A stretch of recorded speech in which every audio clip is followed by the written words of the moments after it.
One, go. Okay. Welcome, Rich Siena. How are you? How you doing? Good. Happy Pi Day. Yeah, happy Pi Day. Yeah. So thanks for coming on my show. I appreciate it.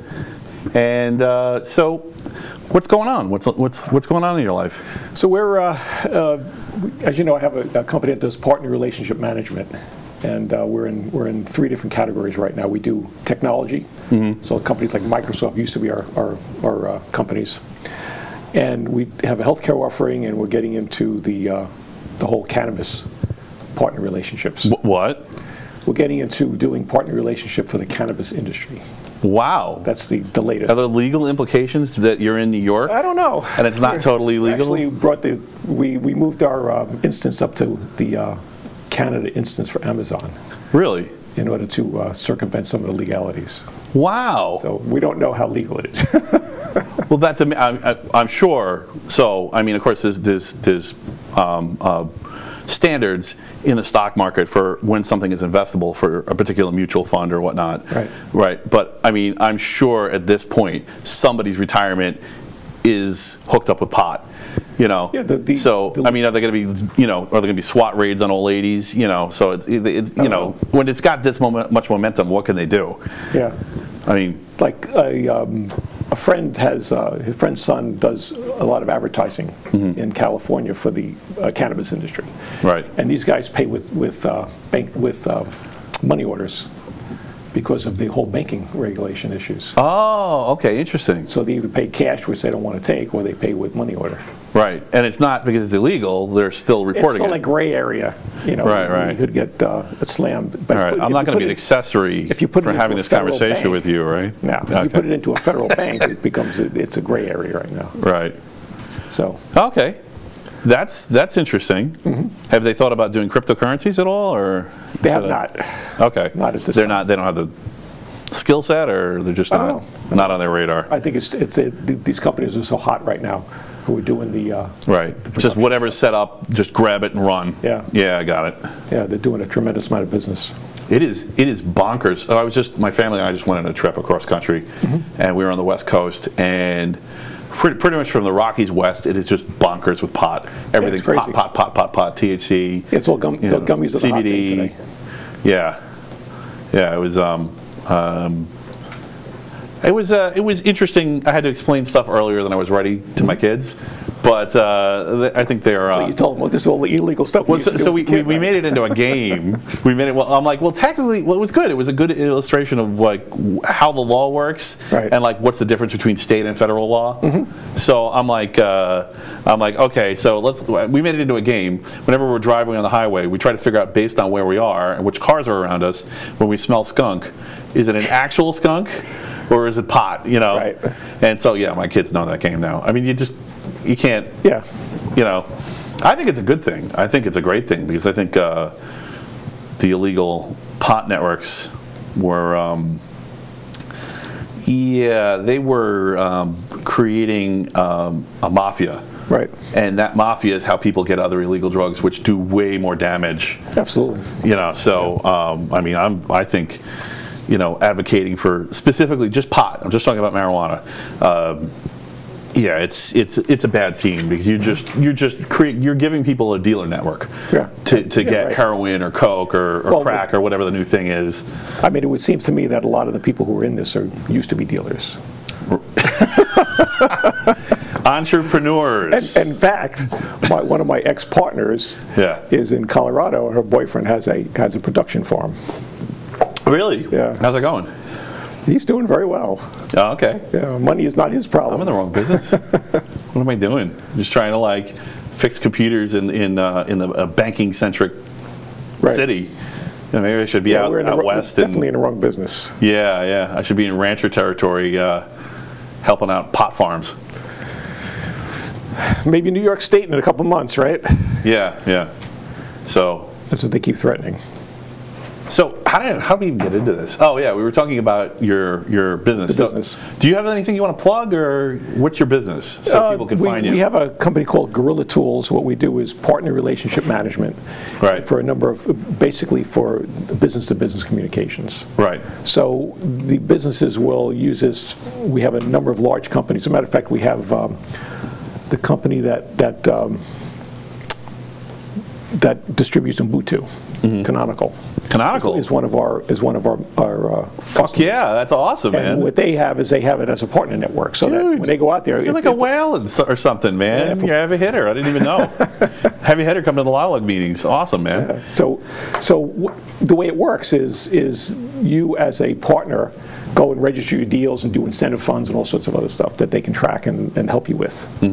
So like when we did this for a large company, and they invested $2 million into it, and they made $60 million in revenue from it. Wow. It was phenomenal. That's great. Yeah. I assume you're invested in your own company too. You have a share? Nice.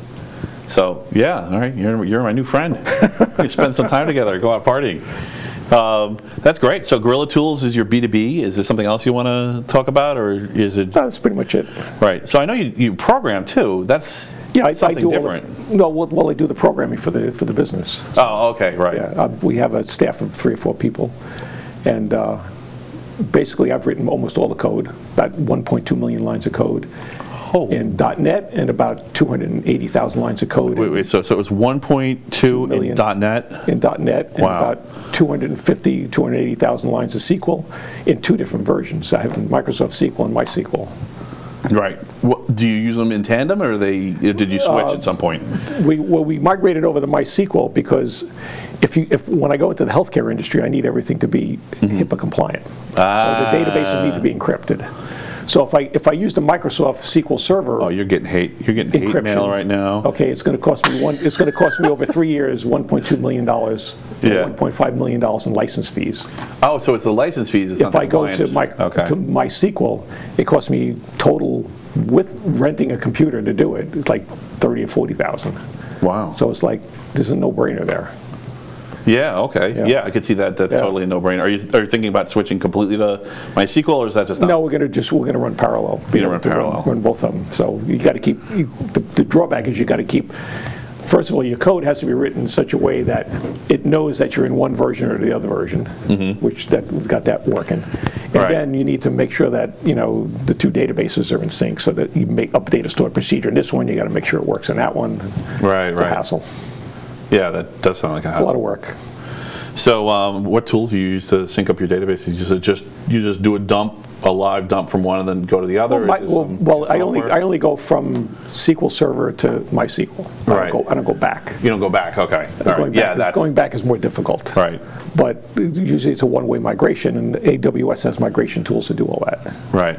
So the migration tool works about 90%. Your stuff's up on AWS? You don't have your own? I have everything on AWS, yeah. Nice. We moved from a data center to AWS, and we're saving like a third of the cost by going to AWS. Really? Yeah. Excellent. It's a tremendous amount of saving.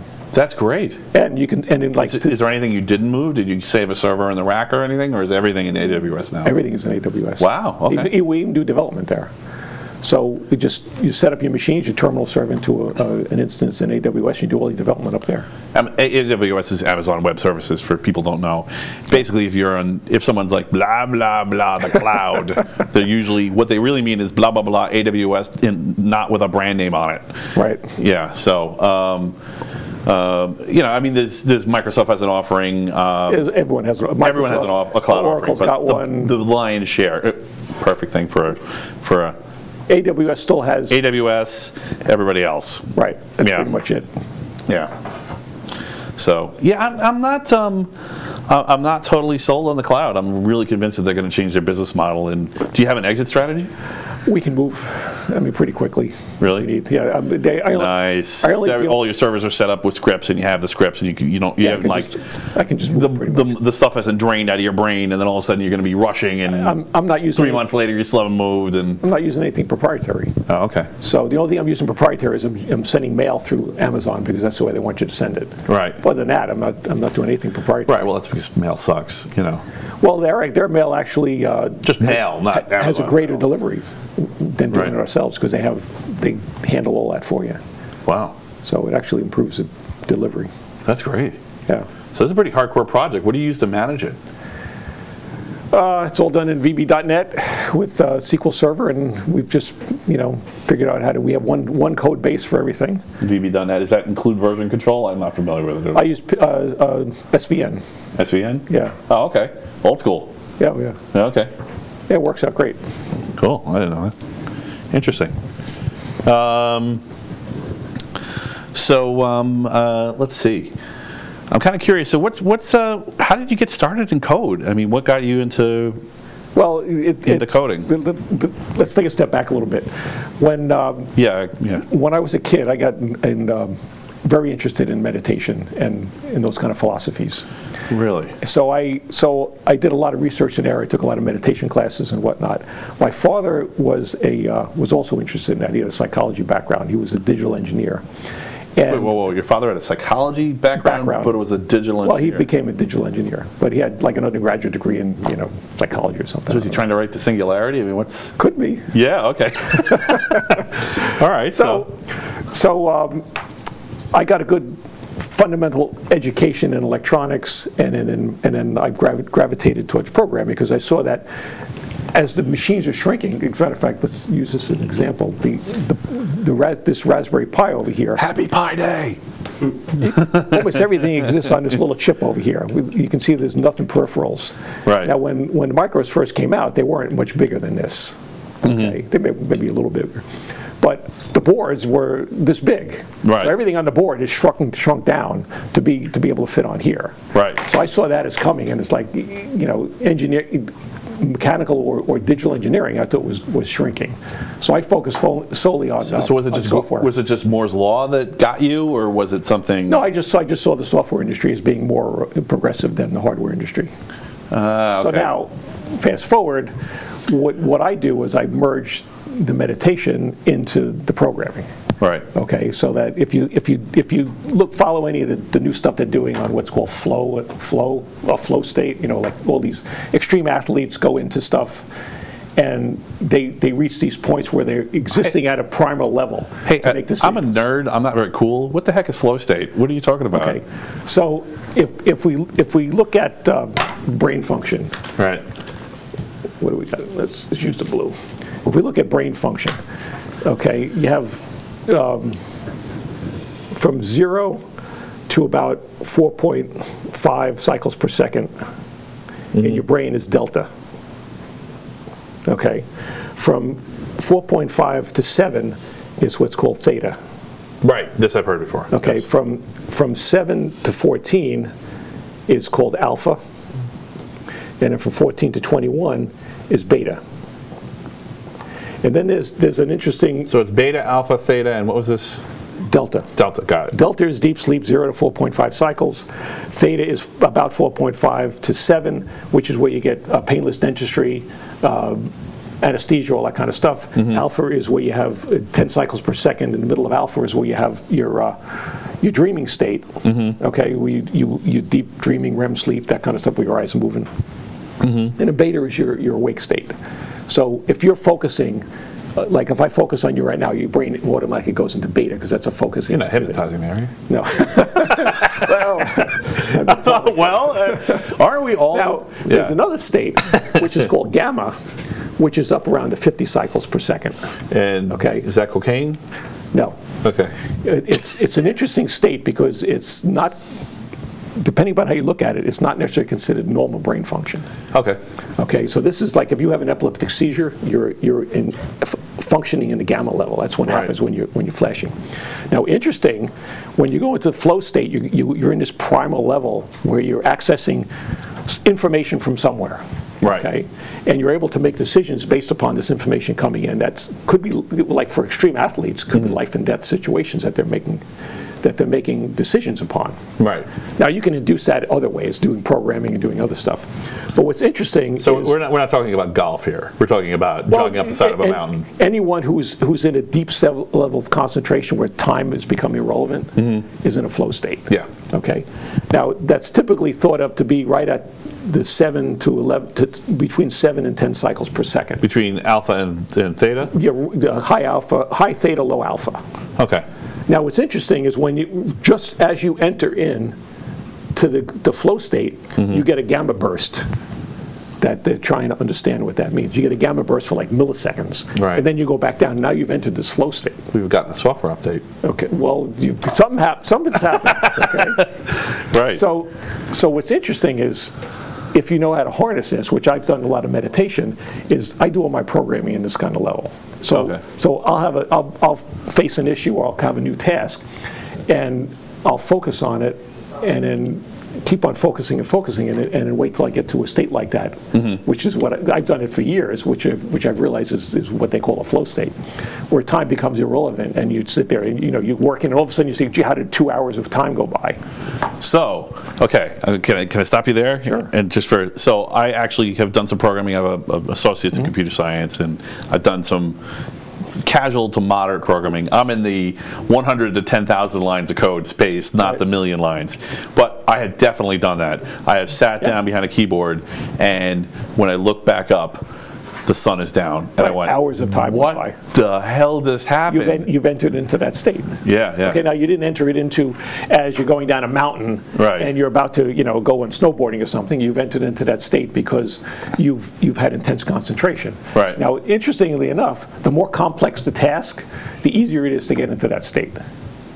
Wow. Okay. So now what can you Assuming you're intelligent enough to do the task at that complexity. Well, in anything. Because not everyone is. Complex for you. Right. Okay, complex so it doesn't really matter what the net, so you don't need to be doing work at 120 IQ level. Right. You just need to be doing. It's complex for you. 95% or up for you. Right, for you. Okay, interesting. So now what's interesting is that if you know how to enter these states, you can accelerate your learning tremendously. So you can learn all the stuff you need to do, like for new languages or new methods of programming, much quicker. That's really interesting. And you can intuitively get answers to things instead of having to look up in a book, for example. Now, you still need a certain base knowledge, but if you know how to harness that, and this is what I'm in the process of developing a class to do this kind of thing, right, where you're able to harness this and then accelerate your learning much faster.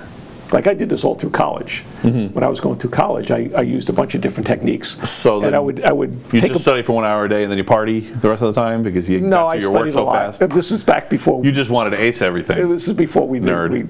before the kids today. Yeah. Before the kids today who spend an hour a day in college, including going to class. We didn't do that. Yeah. But if you take a book, for example, the theory is that your subconscious mind remembers everything. Right. Okay.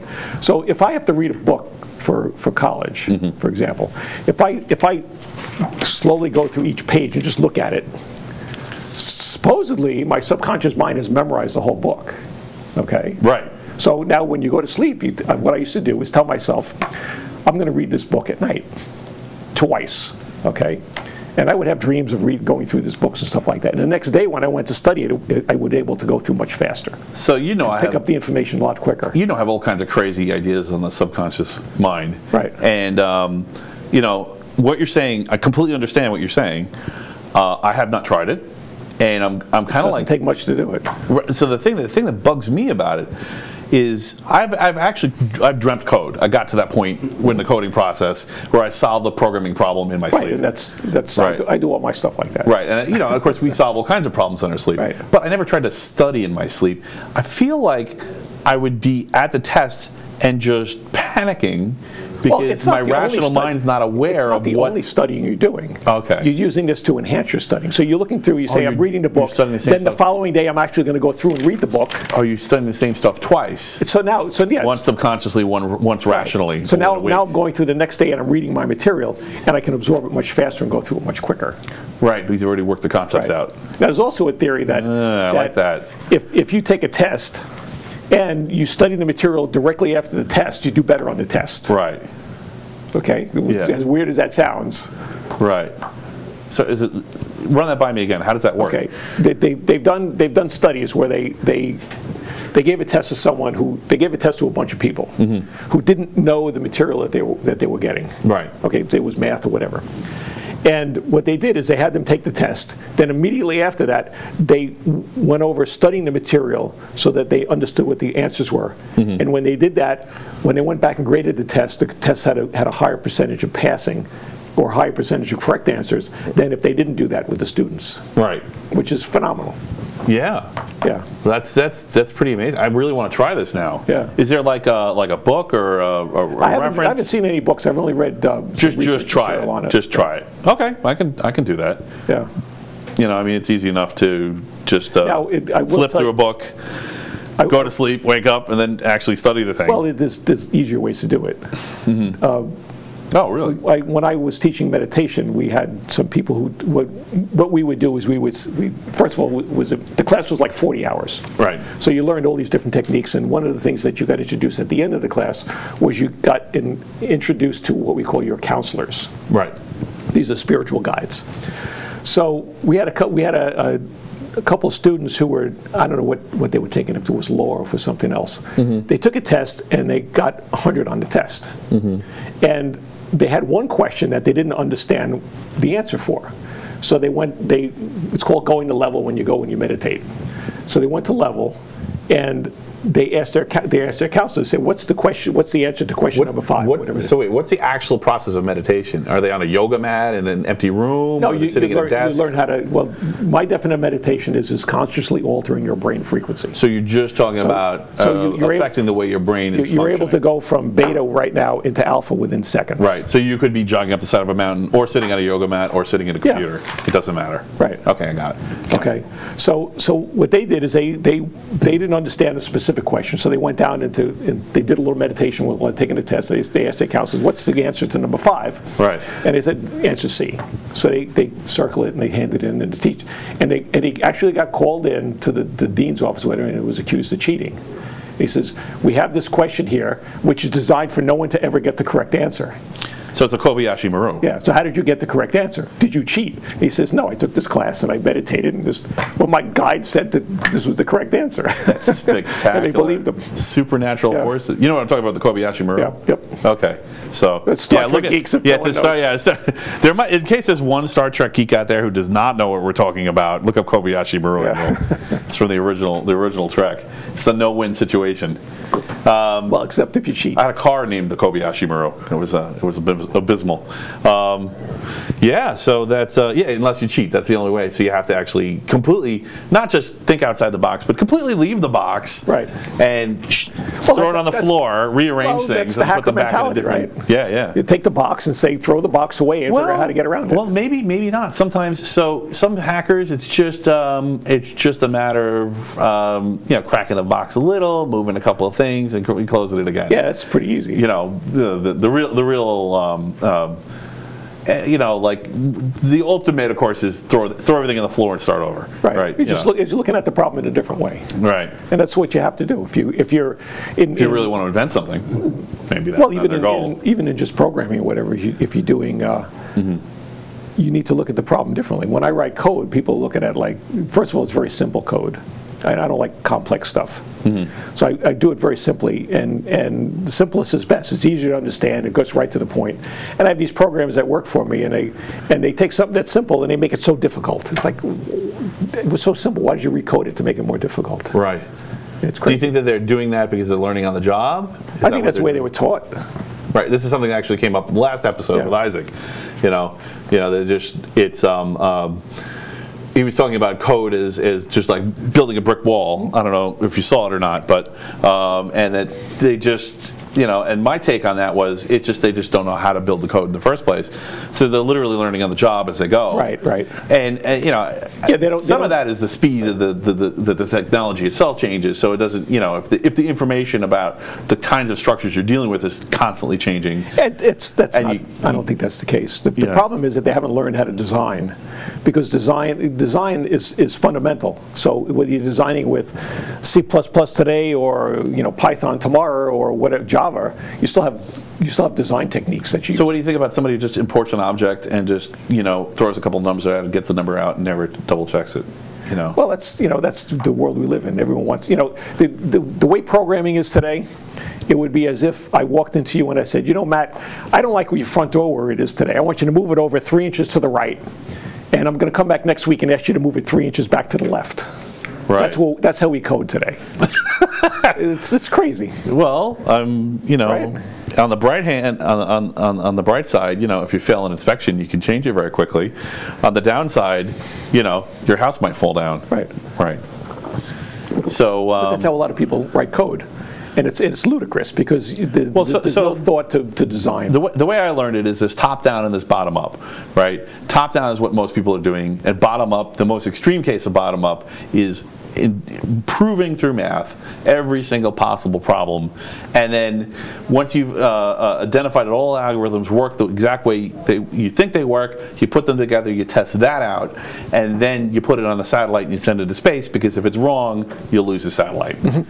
Right? So, I don't. Is there a middle ground? Is that a sane thing to have a middle ground? Would you want to have a middle ground there? I mean, you obviously can't prove you didn't prove all your code through mathematical induction. I mean, besides the fact that there's no one to prove it to, right? You're the one who is right, but you have to test it. So, at what point? What's the sane point of testing? When have you said, okay, that's a sufficient level of testing? Is it that do you prove your test suites and then just trust that the test suites give you the accurate result? Do you prove little critical pieces of the code that are used constantly? How far do you go? What do you think? What do I do? Yeah. I try to break the code. But I'm the wrong person because I know how it works. It's always going to work for me. Right. So you want to make it idiot-proof, basically, right? Right. So you want to try to do something that the user would do, and smack it with the elbows and that kind of stuff. Right. I mean, everybody's an idiot at some point, right? Or maybe not you, but everyone else. Do you have to idiot-proof your code from yourself to some degree? The problem is how far do you go with writing it? I know how to make it work. Right. Now the problem is you use it, you don't know how to make it work. So it's best to have someone tested it that hasn't written the code.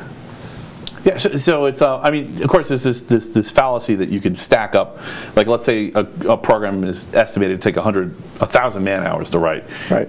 This is, you're familiar with the mythical man month and the fallacy that you can, we'll just throw 10 programmers at it and it'll be done in 100 hours. And you're shaking your head. Or well, we don't have the 10 programmers, so we'll just give you 2 and get started. So right away you're behind the 8 ball. Right. Your project is already delayed by 80%. Right. Well, to me, in my opinion, of course, it doesn't hurt to actually write code, but you're almost like you're just at the analysis point with that level of underage. It helps to have a design. I mean, if you were going to build a skyscraper, would you just give a bunch of beams to someone and say, start building? Maybe. No, you wouldn't. Not in New York City, I wouldn't. But anyway, you wouldn't. It depends if it was just. You got to calculate snow loads and windage and elevation and all sorts of stuff. No, I wouldn't do that. But when you design a building, they come out with a design and they prove out the design. You would only do that if it was a Hollywood set and it was trash. Basically, that's when you would. Even they're designed. Yeah. Right. They may do the design in their head, but they still come out with a design. You can't have a storefront falling down on $1 million actress. Yeah. She'll be really mad. Yeah. Okay. So that's kind of cool. So you'd mentioned meditation to me, and I was just like, oh, this is going to be pretty out there, and I didn't know what to expect. But now I really want to try this, because I've always had. So I'm a little ADD, so I get distracted easy, and you need to meditate. I live at home with my family, and that's where I do most of my work. Right. And it's a fucking circus. I love my kids, but they're brilliant and easily bored. So we got the dogs are barking and the kids are screaming, and good luck. Yeah. Good luck looking down and looking back up when it's dark. So it does happen, but it's a crapshoot which time it's going to happen. Well, the problem is that it takes you 15, 20 minutes to gain composure again and get back into something. Yes. And you get an interruption every 3 minutes. Right. So how can you have, if you have an interruption every 3 minutes, how can you gain that 15 minutes back to get back into the state? Those times when I really zoned out on it, I was sitting in a computer lab at a college, and no one bothered me. Yeah. Yeah, that's what the key was. The do not disturb sign up. Right. Oh, I have it. Well, first I had a paper one, and now I've got to a lit up one. So we'll see if that works. If not, I might have to go move into my trailer when I'm with a laptop. Well, if you don't want your kids to bother you, know how you get them not to bother you? What? Say, I'm going to work here for 10 minutes. Call me in 10 minutes, and then we're going to clean the house. Guaranteed they will not disturb you for the next couple hours. So that's pretty good. I like that. It's evil. Or if you want to take a nap, just I'm going to lie down for 10 minutes, and then we're going to get up and clean the house. You won't hear from them. Awesome. So how did you get into this meditation? Tell me more about that. I was just always interested in it. I found some books when I was a kid, like 8 or 9 years old, on how to hypnotize yourself. Oh. So I, the other kids are reading like Nancy Drew and all this crap. I'm reading books on how to hypnotize yourself and how to do things. I read economics books, but I also read like A Wrinkle in Time and things like that. So I was I didn't read any sci-fi and nonfiction too. Yeah. So one of the reasons I was asking about, so I kind of like a weird background. My mom was a computer and business teacher. Really? So my introduction to computers was, okay, we borrowed a TSR-80 from the library and had it for a few weeks, and that like just whet my appetite. Right. And then she got to bring home. Did it actually work? Yeah, it did. I don't know. We must have been 50 on the list. I'm amazed it did work, but yeah, it did work. But you don't get to play with it enough to really do anything interesting when you have it that little time. Right. And then we got one of the original 5150s, the 8080, yeah. With 2 floppy disk drives, so it was the fancy one. The big ones or the small ones? The big ones, of course. The 8-inch. I still have one of them. Oh no, the small one. I have 2 8-inch drives. The thing is like this big. Yep. Weighs like 20 pounds or 50 pounds. Yep. And it's huge. And the keyboard you could easily kill someone with. And the keyboard never worked.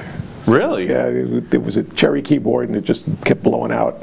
Really? Ended up getting the clicky Model M's? Really? Yeah. Well, there was I don't know.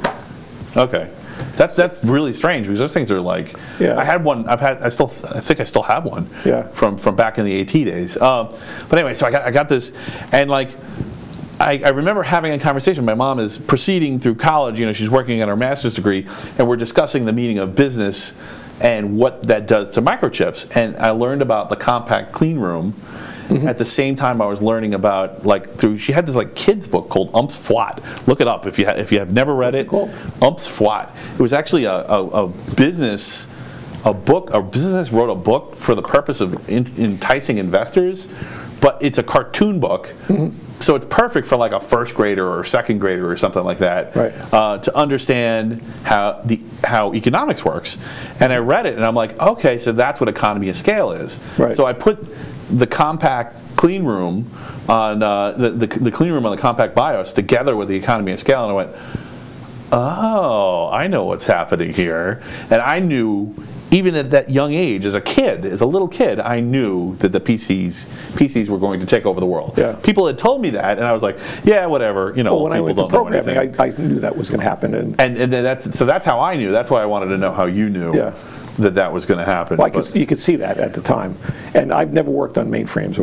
I worked on minis once on AS400, but I've worked almost exclusively on microprocessors.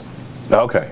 So my father, like I said, he was an engineer, and we were doing I forget who we were doing a project for. Well, we had like an 8008, which is like the predecessor to the 8080 and all those. It was it was like the first one-chip micro that Intel came out with. Nice. Originally there was the 4004, and then they upgraded to the 8000. So your dad had one of those, or? We had the computer. I still have 2 chips at home. Right. Cool. The little teeny things. Yeah, I think. Well, now they've grounded the space shuttle, but they were looking for 286s. That's what they were looking for. 286. Yeah. I think it was either 286 or 3. I think it was 286 that the space shuttle ran on. And no wonder. One of the reasons. Well, no, they actually mathematically proved the whole chip that the thing worked, so they couldn't switch off of it because they had such a high standard of we cannot fail. And eventually they ran out of chips. They had to buy them new, so they because they don't want to have something that's been already burned out and burned in. Right. You know, and eventually they ran out of new stock, and they weren't able to swap in new parts anymore because of course they're not making them anymore. Good thing. Yeah. Yeah. Anyway. So we had a computer system that was built on the 8008 with an ASR 33 terminal. You know what they were?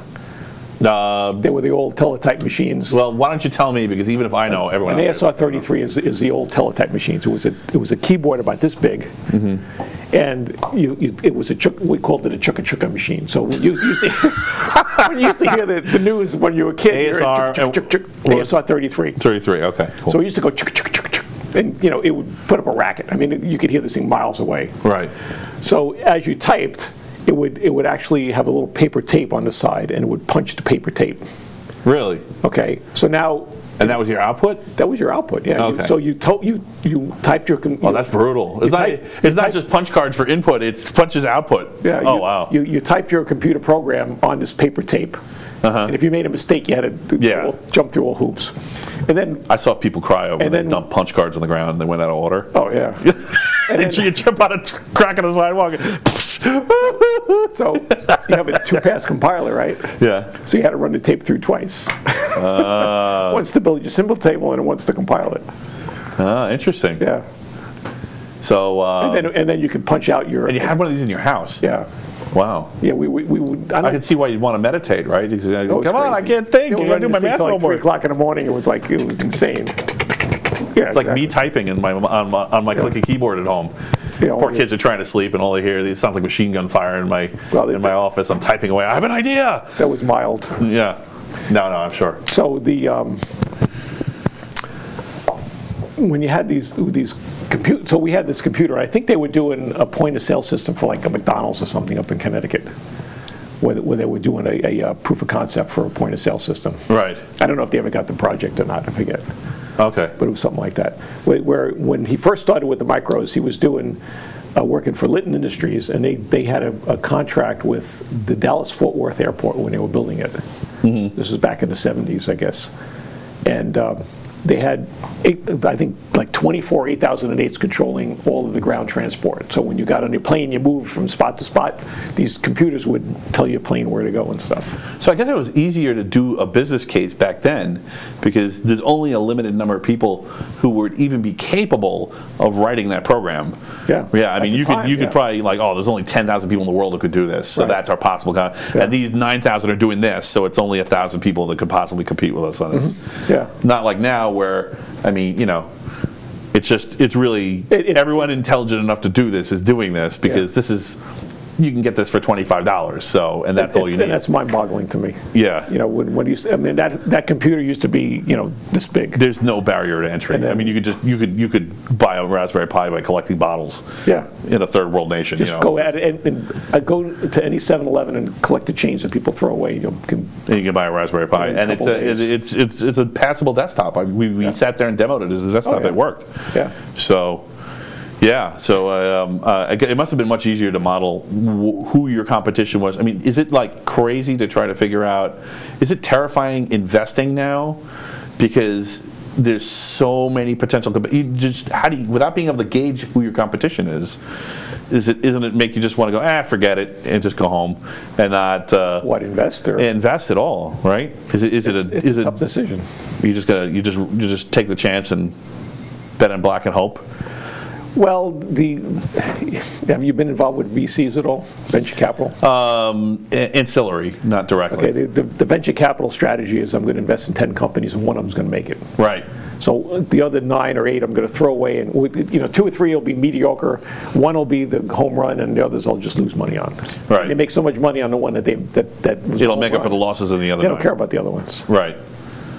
Yeah. So, but I mean, so that makes sense for a venture capitalist, right? So you have, because money's liquid, right? You have a pile of cash, you can divide it into infinitely small pieces, and then you break that up into how you think each company's going to do, and then it's a betting strategy. It's a betting strategy. You're hedging against the other losses. But like when you're investing your time in a piece of code, it's not liquid. You could take you a year just to get to the point where you have a good proof of concept. Right. And then, so you're those companies, they've invested their lives into that. model, which, you know, in fairness, we can't guarantee people success. That's crazy. But I still do feel bad for them. You know, they thought, oh, this is the thing everyone's going to need, and it's not. No one cares. Or someone did something twice as good half the time, or they've been working on it for years and they didn't even know, and then it pops up from out of nowhere and they're dead. Well, interestingly enough, what percentage of technical competence is responsible for building your business? What percentage? Take a guess. 20% maybe? Less than 15%. The rest it was pretty close. That was a wild guess, people. Well, most people we didn't attend the same business class. Most people come out with a much larger number, but it's like less than 50%. I'm a little weird. It is your technical competence. The rest is your ability to market and sales and your ability to create a team. You know what? I've just had too many pointy-haired bosses to know better. You know, usually it's the guys at the bottom who know what they're, you know, the people who are doing the actual technical work. And of course, that makes someone who can do the business part and the technical part invaluable, right? You know, if you have the social skills and the technology skills, but it's such a weird, rare combo, right? I mean, the social skills are inherently, you want to go to the interruptions. Typically, that's how social people are, and that's exactly the antithesis of writing successful code, as you were saying. I mean, it doesn't matter whether you do this, you're disciplined about how you do your meditation state. If you write code, you will disappear. You will disappear into the code for hours, and I'm sure it's this way for some art too, you know, and music and other disciplines where you're just whoop, and you're right in there, and you're just being a craftsman, and you're not done till you're done. And it's just the work. And what's the problem with that? The problem is that you start to lose your social skills because you're focused on a computer. You're talking to a computer all day. And the computer, so many scientists. Right? And what is the computer is an Old Testament God. Yeah. It's either right or wrong, period. There's nothing in between. Right. I will smite you. Why are you smiting me? Well, yes, it's very much an Old Testament God. It's not even like at least the New Testament. You know, you kind of get an idea of like, okay, you know, I'll look at what Jesus said and I'll see what I did wrong. And the Old Testament, you just don't know. The Old Testament, you're like, there's so many rules. You have 1,000 rules to follow. I've broken one of them. I can't figure out which one. That's programming. Yep. And you just got to slowly iterate through all of them until you stop being smited. Exactly. Yeah. And that's the challenge in trying to do it. But the problem is that from a social standpoint, you're sitting there working on code for 40 hours a week. You lose your social skills talking to people. Thanks. Yeah. You know. And you know, to get back to the point of what makes a successful company, the companies that, you know, we've all seen lousy products become successful. Right. Because they had good marketing. Or they're first to get the patent. Right, but most of them because they were first and they had good marketing, more so than the person that had a really good product and they had no marketing skills. Well, I can give you an example. Well, so I guess it's kind of splitting both ways, right? So you have the people who use the patent system, and they're the ones that you can have a great product idea, but it goes nowhere because there's the people running with the idea and who now own it and has exclusive rights to it, and no one else can get it. Right. So they do a terrible job of make a bad product or do a terrible job of marketing it, and it goes nowhere, even though everyone could use it. And on the other hand, you have the situation where you have an amazing product, you know, a stellar, you know, game changer, and nobody knows about it. And it just dies because it needs economy of scale for something. You know, I mean, I guess that's the great part about software. Once it's written, you don't need economy of scale that much anymore because all the people trying to find bugs in it scale up with its popularity. Yeah. So, you know, if you're willing to kind of go and wait to see if the holes in the code show up, you know, they're going to show up at a rate proportional to its popularity. So you can theoretically get your cut off of that. Like I have a perfect example when I'm talking about the patent thing. So I just totally aside, but it just drives me nuts because I think it was a great idea. I found this thing on Amazon. There's a company that sells a security camera in a floodlight. So all you have to do is screw the light bulb into your old floodlight, and boom, you have a security camera, and it's on Wi-Fi. They're the only company selling it. And all I can figure is they must have the patent. You know, I mean, that's the only explanation. And everyone's like, yeah. Well, no one wants to buy it. Well, you know, it's a little pricey, but the real problem is you have to stream everything to their site.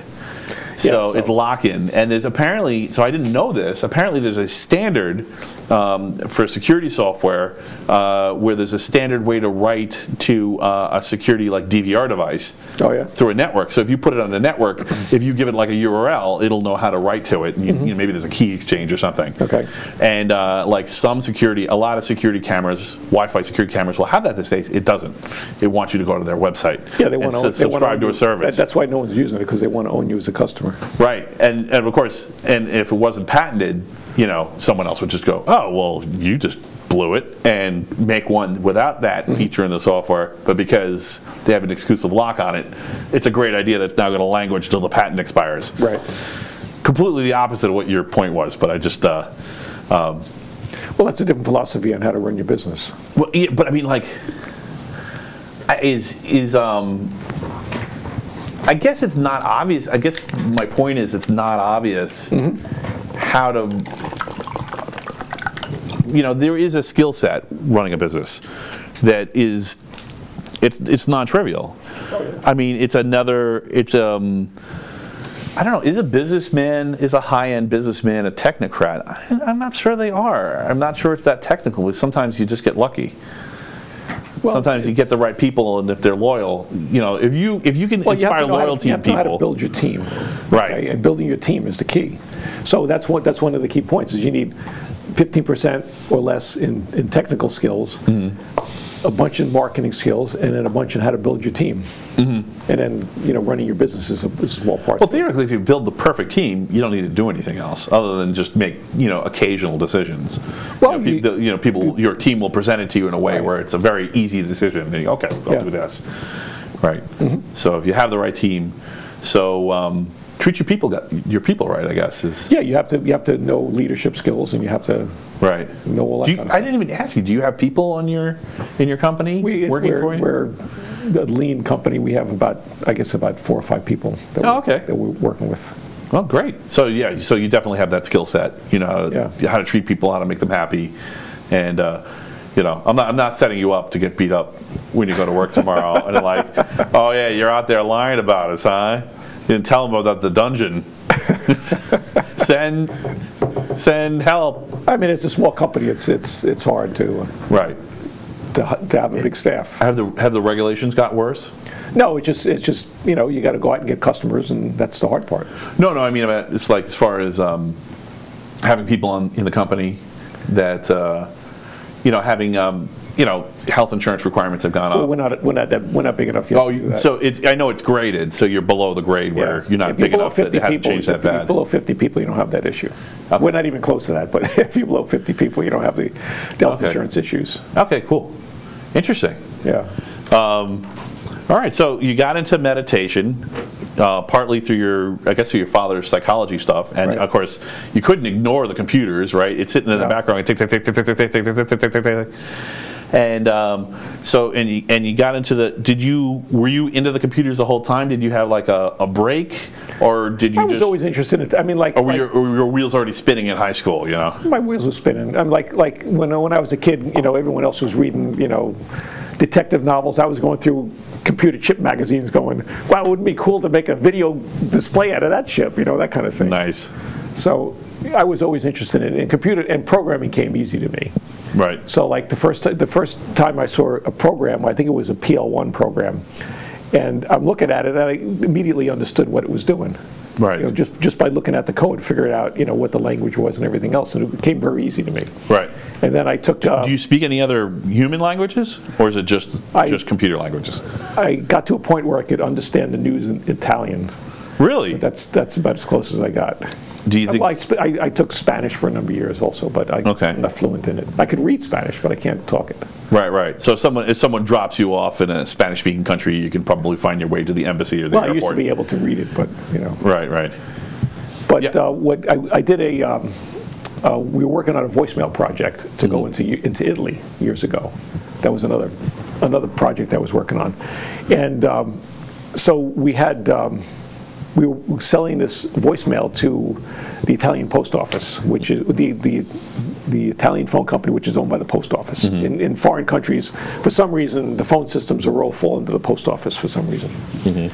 So we were selling it to them. So I was studying Italian at the time, and trying to get through with that, and we were over there about 6 weeks a year for a couple of years, and so I got to the point where I could watch the news and understand what they were saying, but I couldn't have a conversation with someone. But they said my pronunciation was great, so, so I'd say, nice. I don't speak Italian in perfect Italian, that kind of thing. Right. Oh, I'm like that too. So one of the problems we had, people get insulted. I pick up accents really quick. So if I go someplace and they have an accent, I'll start speaking. So my wife was kind of joking because as we were traveling through the South, me and apparently my kids could do it too. We were all, we're kind of drawling. That's to do with how you tune your ear. Yeah, we're just talking like this, and I was like, yeah, what do you think? I don't know. What do you think? I don't know. What are you gonna do? Let's go over here. Yeah, that sounds good. She's like, I don't understand what you're saying. And it was just we picked it up from and I could do a pretty good Indian accent, a decent British accent. If I pick up, I can read Spanish, and it sounds like I know Spanish. I have no idea what it said. Yeah. So you got to talk. Well, if you hear someone talk with an accent, that's how you talk their language. Right. Yeah, I don't know what it is. It's a strange thing.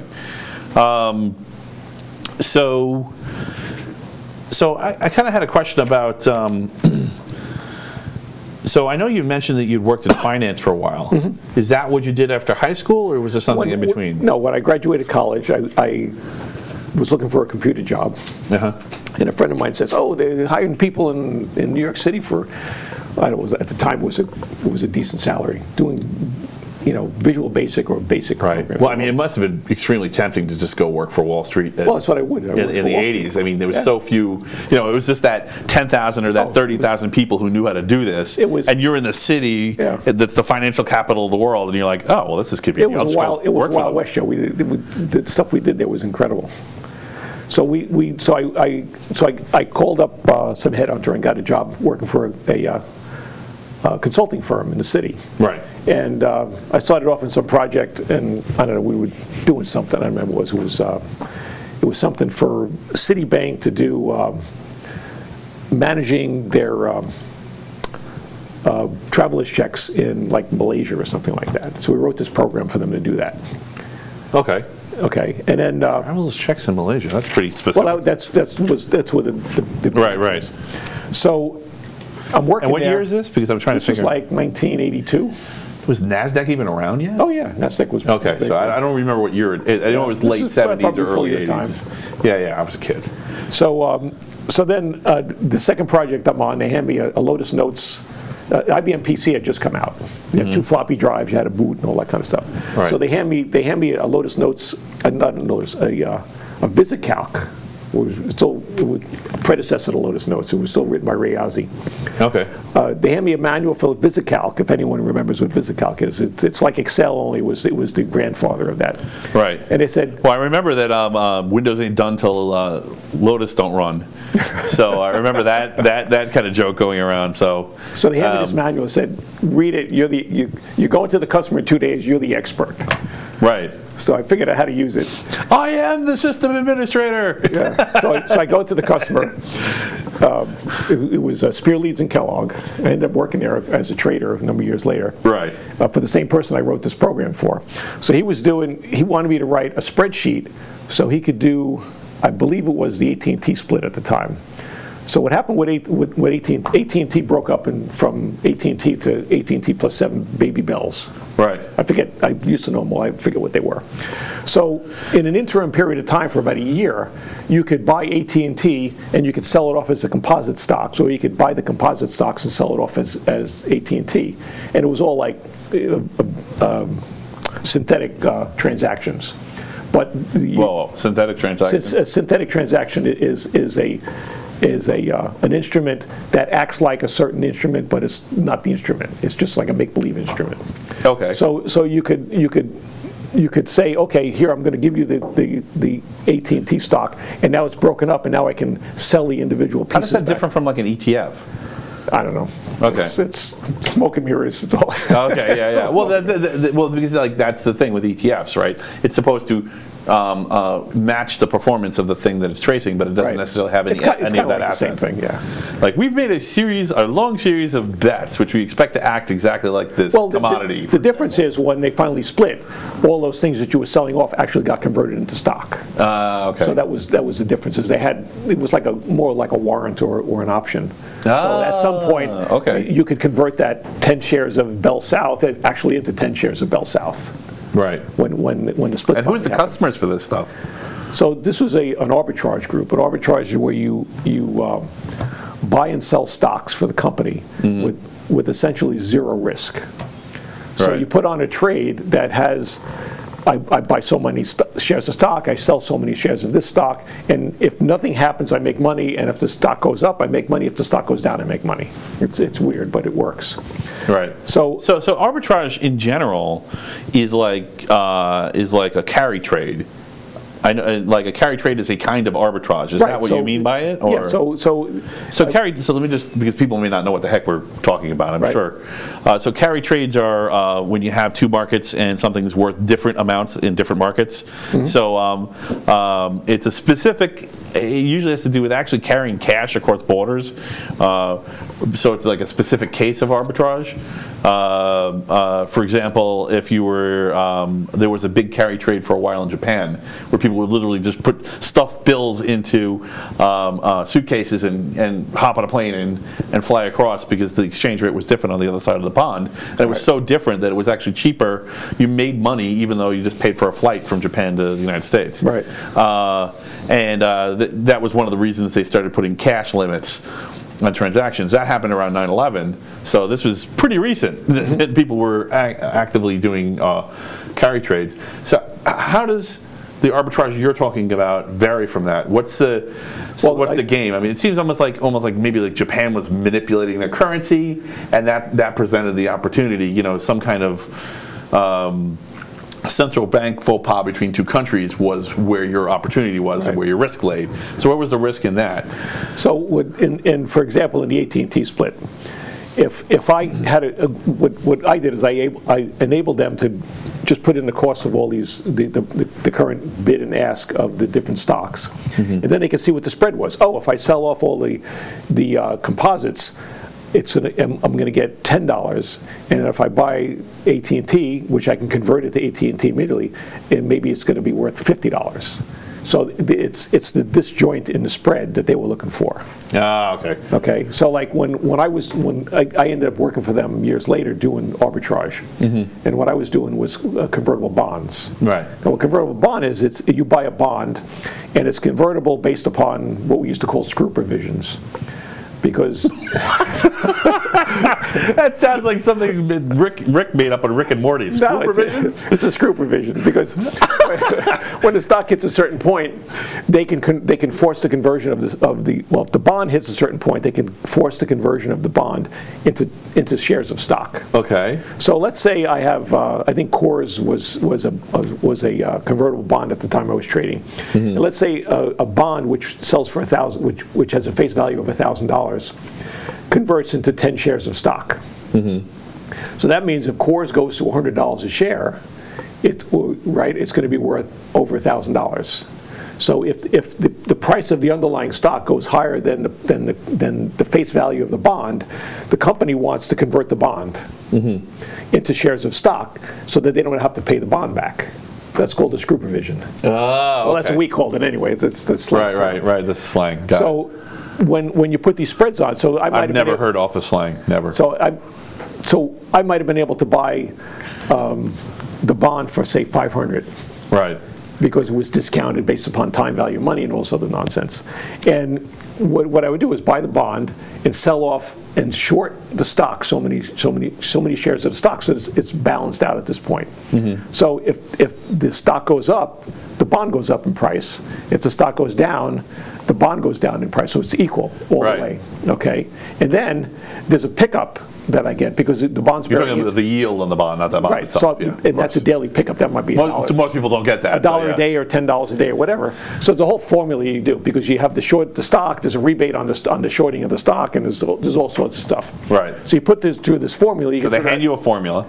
Well, we had to derive the formula. Oh, you guys figured out so you guys figured out the formula. So what I ended up doing before I started working there is I created something called the Market Watch, which was the first one, and now everyone does it, but it was the first one done on Wall Street at the time. Had a coprocessor board in an XT. Right? Remember what an XT was? Yeah, I remember what an XT was. It was a 10 megabytes. Dun, a whole 10. Dun, 10. Yeah. Like today, a floppy is like more than that. I had an AT. That was our permanent computer after the 5150s. Okay, so this was I'm this was familiar with with it. XTs. We're now in the space where I know what the hell's going on. Yes. So we're now using an XT. So we put a coprocessor board in the XT, and that read in a ticker coming in. So I could put 250 stocks in this machine. Right. And then I wrote. It was all in assembler. We wrote code that basically you could put in a free format text string and say IBM is equal to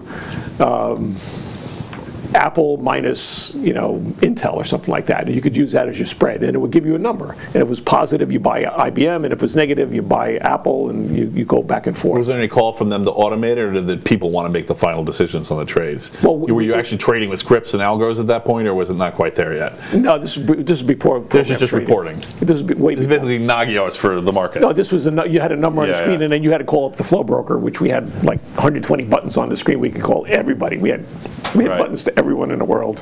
That's great.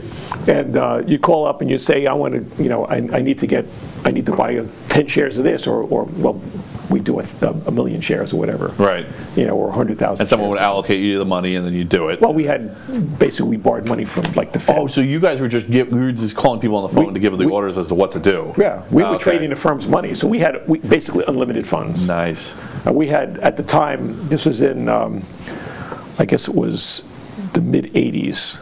We were doing. We had $100 million in portfolio at the time, which was a lot of money. Right. At that time. That's still a lot of money. Today everyone's got billions, but then $100 million or $200 million was a lot of money. Right. We had 1 million shares of RCA long and 1 million I don't know shares short. I don't know what like NICE was worth, back then, but what was the peak before the Black Monday crash in '87? I don't remember. It was a couple $100 million was a lot of money. I mean. Trying to get some kind of footing here. What did Bill Gates buy Microsoft for?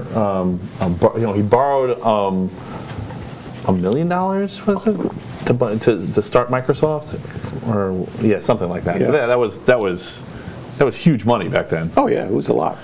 That was equivalent to like $1 billion today. I mean, right, that easily. Kind of portion.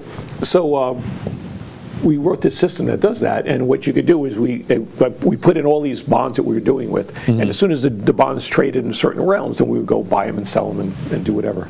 Well, we used to do portfolios where we would do a market basket against an S&P 500 future, and we would execute trades of 500 stocks, and we'd have to tell the floor brokers, listen, the market's going to move when you execute this, so just keep on doing it, don't stop, because we want these things executed. And the market would, you go home and you watch the news, and it was like, the market's up 10 points. Yeah, that was us. Nice. That's awesome. Yeah, it was a lot of fun. It kind of reminds me of people don't. If you don't live in New York, it's living here. At least until the 2000s or so, the stock markets touched everybody's lives. Well, in '87 is when it died. When the crash of '87, the market just really. I would have said it kept on going to the '90s, and it was at least until the dot-com boom. It wasn't as much fun. It was a Wild West show before that. When the markets crashed in '87, no one was doing any more development, and it wasn't a lot of fun to work down there. Right. Everyone was doing CYA and covering there. Yeah, pretty much. Oh, that sucks. Yeah, but it makes sense because everybody there had to be culpability. Yeah. There were definitely companies that went bankrupt during that. So. Oh yeah, we had to walk down with an umbrella so you didn't get hit by bodies as they fell out the windows. Yeah, I think I'll leave late today. Wait till the fire trucks clear out and the ambulances. Yeah. All right. Well, let's see. So I know you and I had talked a little bit about Elliott Wave, and I know that you're into cryptocurrencies. So I kind of did a refresher for myself on Elliott Wave. And so why don't you tell us a little bit about it? I mean, I know you're... So I forget the numbers, but it works with the golden ratio. Right. So the golden ratio is like 3:1:2 and 7:1:8 or something like that, whatever it is. It's the same ratio that if you take a 1.6 something to 1. That's what it is. Yeah, I forget exactly the ratio. I have to look it up. But there's a specific ratio, and it's the same ratio that if you look at a spiral galaxy, the spirals go in that same area. Or if you look at a snail shell and cut it in half, the golden ratio is 1.618. Okay, cool. Yeah. And it's irrational, so it just keeps going. Yeah. That's the Fibonacci spiral. Right. Exactly. Yes. All right. Thanks. So what happens is. If you look at trend analysis in stocks, if you look at a chart, the chart's got, first of all, there's probably 50 or 100 different things that happen in the chart. You can what's called head and shoulders movements. You have horizontal channels. You have vertical channels. All sorts of. I do some casual charting, so I'm familiar. I know. The other day we talked about it, and I was just like, and I had a total brain fart. I'm like, what? You know, I mean, usually I substituted carry trade for arbitrage, so like I had to swap them back in, and you know, as soon as I saw carry trade mentioned in the description, like, oh, I know what this is. So and I knew that it was Fibonacci. What I didn't know was about the golden ratio, and that was what turned out to be the key underneath. But I'm sorry. Continue. So I think it's like 3:1:2 versus 392 versus 618. So there's these ratios. So if you look at the chart, I'll clear one up for you. So if you look at a chart, you know, the stock is going like this, it's going up, and then it goes down, and it goes up like this. So this is like a one wave. This would be a 2, and this would be a 3. Right. In the Elliott wave theory. So if you look at these ratios, and we used to have a friend of mine who was a brilliant trader had a compass that you could say, well, this dip over here is a certain ratio, so based upon that, if I flip the ratio over, it's going to come up to here at this point. And this movement over here, from here to here, indicates that this movement is going to happen. This movement tells you about this one. So and I've seen these things work within pennies of what the predictions were. Right. So when you talk about the golden ratios, it all works out that way. And if you know how to trade, and if you're a decent trader, you can make a lot of money. The problem is a lot of people second guess themselves, because what happens is the stock moves up. Well, that's a problem in any kind of and it comes down, decision, and it doesn't go straight down. It goes down like this. Right. So it comes down and it starts to go up, and they think, oh my God, I've made the wrong decision. It's going to take off, and it doesn't. So they get out of that position, and all of a sudden it tanks. Right. So you know, it's like.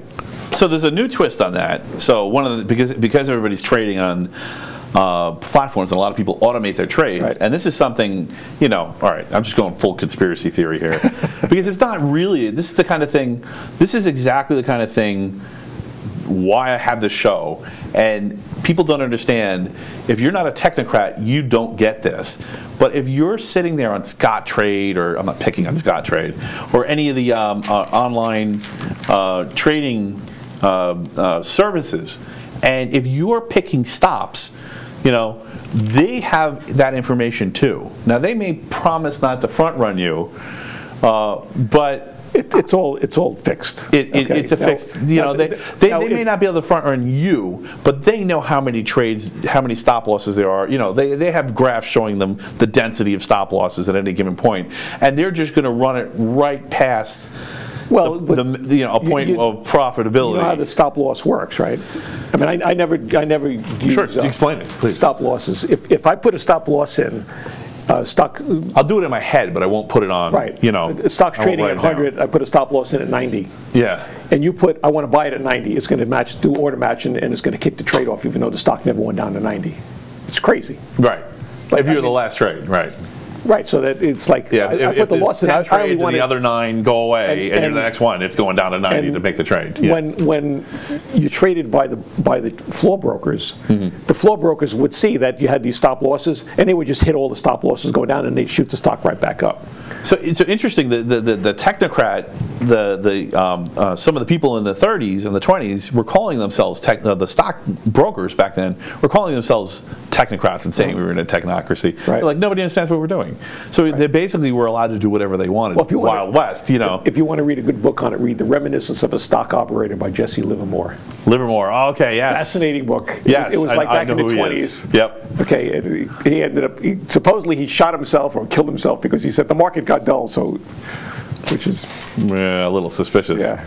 Yeah, like Tesla too. Oh, look, we just happened to pick up all your notes right after you died from your hotel room. How convenient for us. I'll tell you a funny story. When program trading first came in, one of my customers, who I probably shouldn't name, came up with a euphemisms. That's pseudonyms and euphemisms. Well, they created a program trading on a IBM PC. Right. And they were reading stock tickers in. We were supplying them with the tickers. All right. So they had the algorithm set a little bit too tight. So what happened is the algorithm kicks off a trade, and as it's kicking off the trade, the stocks went up, I guess, because they were buying. So when it went up, it kicked off another trade before they got done with the thing, and it started selling. Right. So in the process of buying, it was also selling. And then so it did like 5 of these. Okay. Wow. It got so bad they had to actually unplug the machine to stop it because it was kicking off all these trades so fast. Right. And then it took them like a week to straighten everything out because it was such a mess. Right. Well, I think that it was like a month before they went back into to do program trading. Now everything is program trading. Right. The humans barely matter. The humans just put a vote in and the algo makes the decision. I mean, when I was in the market, it was like 100 million share a day was like, oh my God, 100 million share a day. Right now it's like 1 billion shares or something. It's phenomenal. You know, I mean, I don't even think this is a conspiracy theory anymore. I think it's kind of confirmed. You know, all those flash crashes are just algos. You know, it's just algorithms. Yeah. They all made the same choice, and they all panicked at the same exact millisecond, and they all piled the trade on top of each other. Yeah. Yep. Yeah, so you know, when I was reading about the golden ratio and the Fibonacci sequence, so I'm going to do something controversial. I've been kind of singing your praises, and I haven't really challenged you. But so I have a theory. So of course, for people who don't know, Bitcoin is completely changed the planet, you know, already, and it's just starting. I mean, there was just I don't know if you heard about this. There was a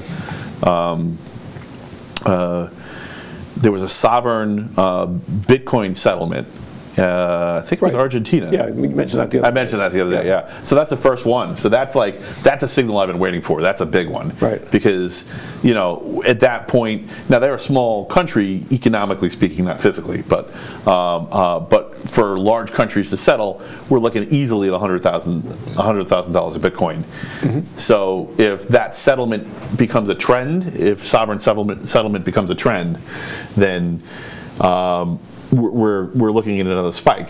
So I have a theory that we're going to spike in the summer, and the reasoning being nothing more complex than we're just following the same multi-year macro trend with Bitcoin as the leader, although it could change, but currently it's still Bitcoin, I think, of cryptos and of the new technology, of this disruptive technology, and that it always does that. It comes down and it crashes, and then within about anywhere from 6 months to a year and a half, it spikes back up. Now, the one exception was the most recent trough and top of 20,000. That was a cup and handle pattern. I don't know if you ever looked at a chart and noticed that, but yeah, okay, you know what I'm talking about. Yeah. So I mean, as soon as it hit the cup, the rim of the cup the first time, and started, you know, lazily coming back down to form the handle, I'm like, oh, you know, I was like all alone. No one else in the world knew what I was talking about. I'm standing up in my office going, yeah, I knew it make a lot of money. So yeah, I mean, I did well in Bitcoin. So and I kind of knew that it was going to spike up from there. But the thing that was weird about it is that the cup was 3 years wide. So there's actually there's some Elliott wave guys out there saying that that this is that the larger pattern is that each of the troughs are going to be substantially larger than the last one, and this trough is going to be 5 years long. They could be larger, they could be smaller. That's what you don't know. But see, here's the thing: it's going to go in the same ratio, but is the first trough the small ratio, or is it the large ratio? So you agree with me about the final ratios? The final ratio. It's about 80%. If you look at it in 10 years, you're going to say, "Oh, it was obvious it was this." Yeah. But is the ratio the large one or the small one? Well, that's based upon subjective. The ratio has not changed. There's a range, of course. It's not an exact number every time, but it's pretty close to. It retraces to about 80%, anywhere from 60 to 80%, and then it spikes up and the question is up to 2,200%. Is the period the shorter period that we just went through, or is it the longer period we just went through, and the next one's going to be shorter? So I think it's going to be shorter. Here's why. And of course, that's convenient for me and whatever trades I've made. So I'm trying to not talk my book, but I'm also, I'm also being realistic about it. There's plenty of time to think about this. This isn't like a panicked thought. So my thinking is, what happened with that cup is that all these different financial institutions started burying themselves into cryptocurrencies, and most of them still won't trade it. But they won't trade it. So I think that was actually a smokescreen, and they were actually trying to figure out a way to manipulate it. Well, they may have, but I'm the firm I'm through trading. You can't buy Bitcoin right now from them. Right. So I can't put a trade in. Am I trading IBM and then trade 5 Bitcoin? I can't go buy it. Well, of course, the oldest scam in the book is a secret ledger, right? And Bitcoin's a public ledger. And a lot of the times when things are manipulated, there's a ledger that you can't verify directly. They'll say, yeah, we moved these many. Bitcoin doesn't fall under any regulations right now, so. Well, it doesn't fall under any regulations, but you don't need to ask for like you can't. Of course, the favorite with the gold bugs is, you can't go in the gold vaults and look at how much gold there is. But I think this applies too, and it clearly applies. I mean, Bernie Madoff was the guy who made the NASDAQ. How can you trust their database to actually reflect how many stocks are outstanding, when you can't even trust the guy who originally built the thing to even try to keep an honest book? There's a lot of trust built into the system where the big banks say, oh yeah, we have this many stocks. Why? Because we say so. Can we see it? Well, no. I'll give you an example. Oh, okay. I had a customer. Right. I was in consulting, and it was a bank, and they get audited by the feds, and they were I think they were from. If they were from Argentina, they were something down south, Argentina or Brazil or whatever. Right. And that's where the owner of the bank was. And most of their customers were people who lived in that country who were hiding money. Right. I mean, let's face it, what they were doing. So they did a lot of foreign exchange between, for balancing currencies between all the different nations that they were doing. Right. So Cayman Islands. Continue. Well, no, that's another bank. Okay, all right. Different bank. Sorry. That was a different bank. So the feds come in one day and audit them, and they're supposed to have $20 million or something in the vault, and they go down and find two $50 Series E savings bonds, and it's like. They're going, oh shit! It's an IOU. What's going on over here? We got a hot one. Yeah. So they go up and they're poking around, and the head trader who screwed everything up knows exactly what's going on. Right. He says to him, "For immunity, I'll tell you everything." Nice. So they figure, oh, we got that. We got open and shut case here. Right. So he gets his little immunity thing, and it turns out he lost all the money, and he blamed the owner of the bank. Ah! The feds look like idiots because they trusted this guy. The one guy that did it is the one they gave immunity to. They find out he's done this twice before, or a couple times before. Wow. And they look like idiots. And then meanwhile, they put the bank out of business, and the owner of the bank is in down Brazil, wherever the hell he is, and he's like. Calls up the feds and says, listen, I'm going to come in on my jet on Sunday and I'll surrender myself because he knows he wasn't at fault. Mm-hmm. So they come in, they surrender, they impound all his $300 million worth of assets that he has. And 2 years later, they still don't have a case. They end up giving it all back to him. Wow. But meanwhile, the bank's out of business. Yeah, it was just a big court ruling in civil forfeiture.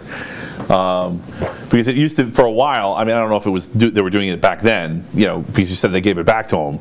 Yeah. But yeah, for a while in this country, for like 20 years, they were, you know, people would be accused of something, not even convicted, just accused, right. And the police would seize everything and they just keep it.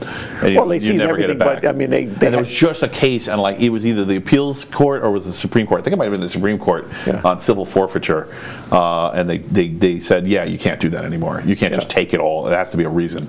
Yeah, it has to be a law backing it up. But, I mean, nobody challenged it for decades. So he ended up getting it back, but it destroyed the bank. It destroyed his, his credibility and his reputation. He had what he had, and that was it. It was really a shame. He was a real nice guy, and the bank was a bunch of sweethearts. Just trusted the wrong guy. Just one guy was the wrong guy. Yeah. So he conned him. He conned the Fed. Yeah. He conned the Feds when they came in with the investigation. Yeah, but you're totally right. This is like there's so much trust me from the banks and like what they say they have. Yeah. And also I think there was a lot of FUD going on around at the bottom of that cup. There was all this stuff with the Bitcoin versus Bitcoin Cash, and there was a legitimate hard software problem with Bitcoin, which was solved. But the thing is, it became so acrimonious between groups. It became somewhat acrimonious between the groups of developers, became more acrimonious with the people who didn't totally understand Bitcoin. They were just trying to follow along. Right. And everybody wants to pick a side and fight. You know, where have we seen that before? Yeah. Right. Everyone wants to wave a flag and yell and scream and run at each other. And so that caused the trough to become elongated. And this is important for a reason. So that was the only time it broke the year-and-a-half mold. Every other time it was a year and a half. So if I'm right about that, I think what's happening here is, so there's a lot of Elliott Wave guys who are claiming, now I'm not saying they're any good at it, the internet. But, it's not true if it's on the internet. Yeah, it's always true if it's on the internet, claiming that it must be 5 years because, that's the extension pattern. It's great to be a futurist because no one calls you on it. Right. Well, I do. I try to pay attention. When people are right, what's better than projections, right? If you make a prediction and it's correct, your opinion is worth 10,000 times anyone else. I had a company called Bulldog Research. Right. And what we did is we analyzed stock analysts. So we would rate you as an analyst based upon how if you came out with your prediction quicker than the next guy and all these things. Really? And we found out that so it was like a bounty. We had to be really stupid not to get one of our awards. Wow. Because it was some award you could pick up by just, we had 25 or 30 different metrics as we do. And it was like, okay, you won the award for this and you won the award for that. And it was in the .com era and it ended up going bust. Right. Now that could have been. I mean, that's a bug bounty. Oh yeah, it's cool. Yeah. That's a valid model. It just the .com crash was hard. It was a lot of. It was brutal. Sometimes lots of bad companies died, but a few good ones died too. Yeah, so it was brutal for some of us more than others. Yeah. But we were getting data from I think IBIS in first call. I think IBIS was in the World Trade Center. Right. Which was sad because they got killed on 9/11. Oh, were they one of the floors that actually had the impact, or they were in the main building and they were gone? I don't know. Wow. I don't know how many of their people were in there, but a couple of companies I used to work with or deal with were in that building. Yeah, my wife actually a long time ago worked at it was just a clerk job. She was working in the gym in that building. Yeah, it always bothered me when you're on like the windows of the world. You could feel it. I could always feel it swaying. Really? And everyone else is like, oh, it doesn't move. It's like, what do you? It was like even in your meditation. It moves like 14 feet. Wow. You hang a thing from the ceiling, it's swinging. Yeah. That's crazy, man. I never went up on the top of that one. I've been on the other. I've been in Empire State and Empire State. I've worked in the Chrysler Building, so I was up there every day. Empire State Building is a solid building. That doesn't move at all. Okay. I mean, that thing is the walls are like 10 feet thick on that building. Yeah, so many conspiracy theories. Well, another. Yeah. Maybe we'll come back to that. So anyway, about the cup and the. So I think that this was a one-time thing, and I think what actually happened is because it took twice as long because we actually had 2 1.5-year cycles in the cup, that was actually the reason, and it makes sense.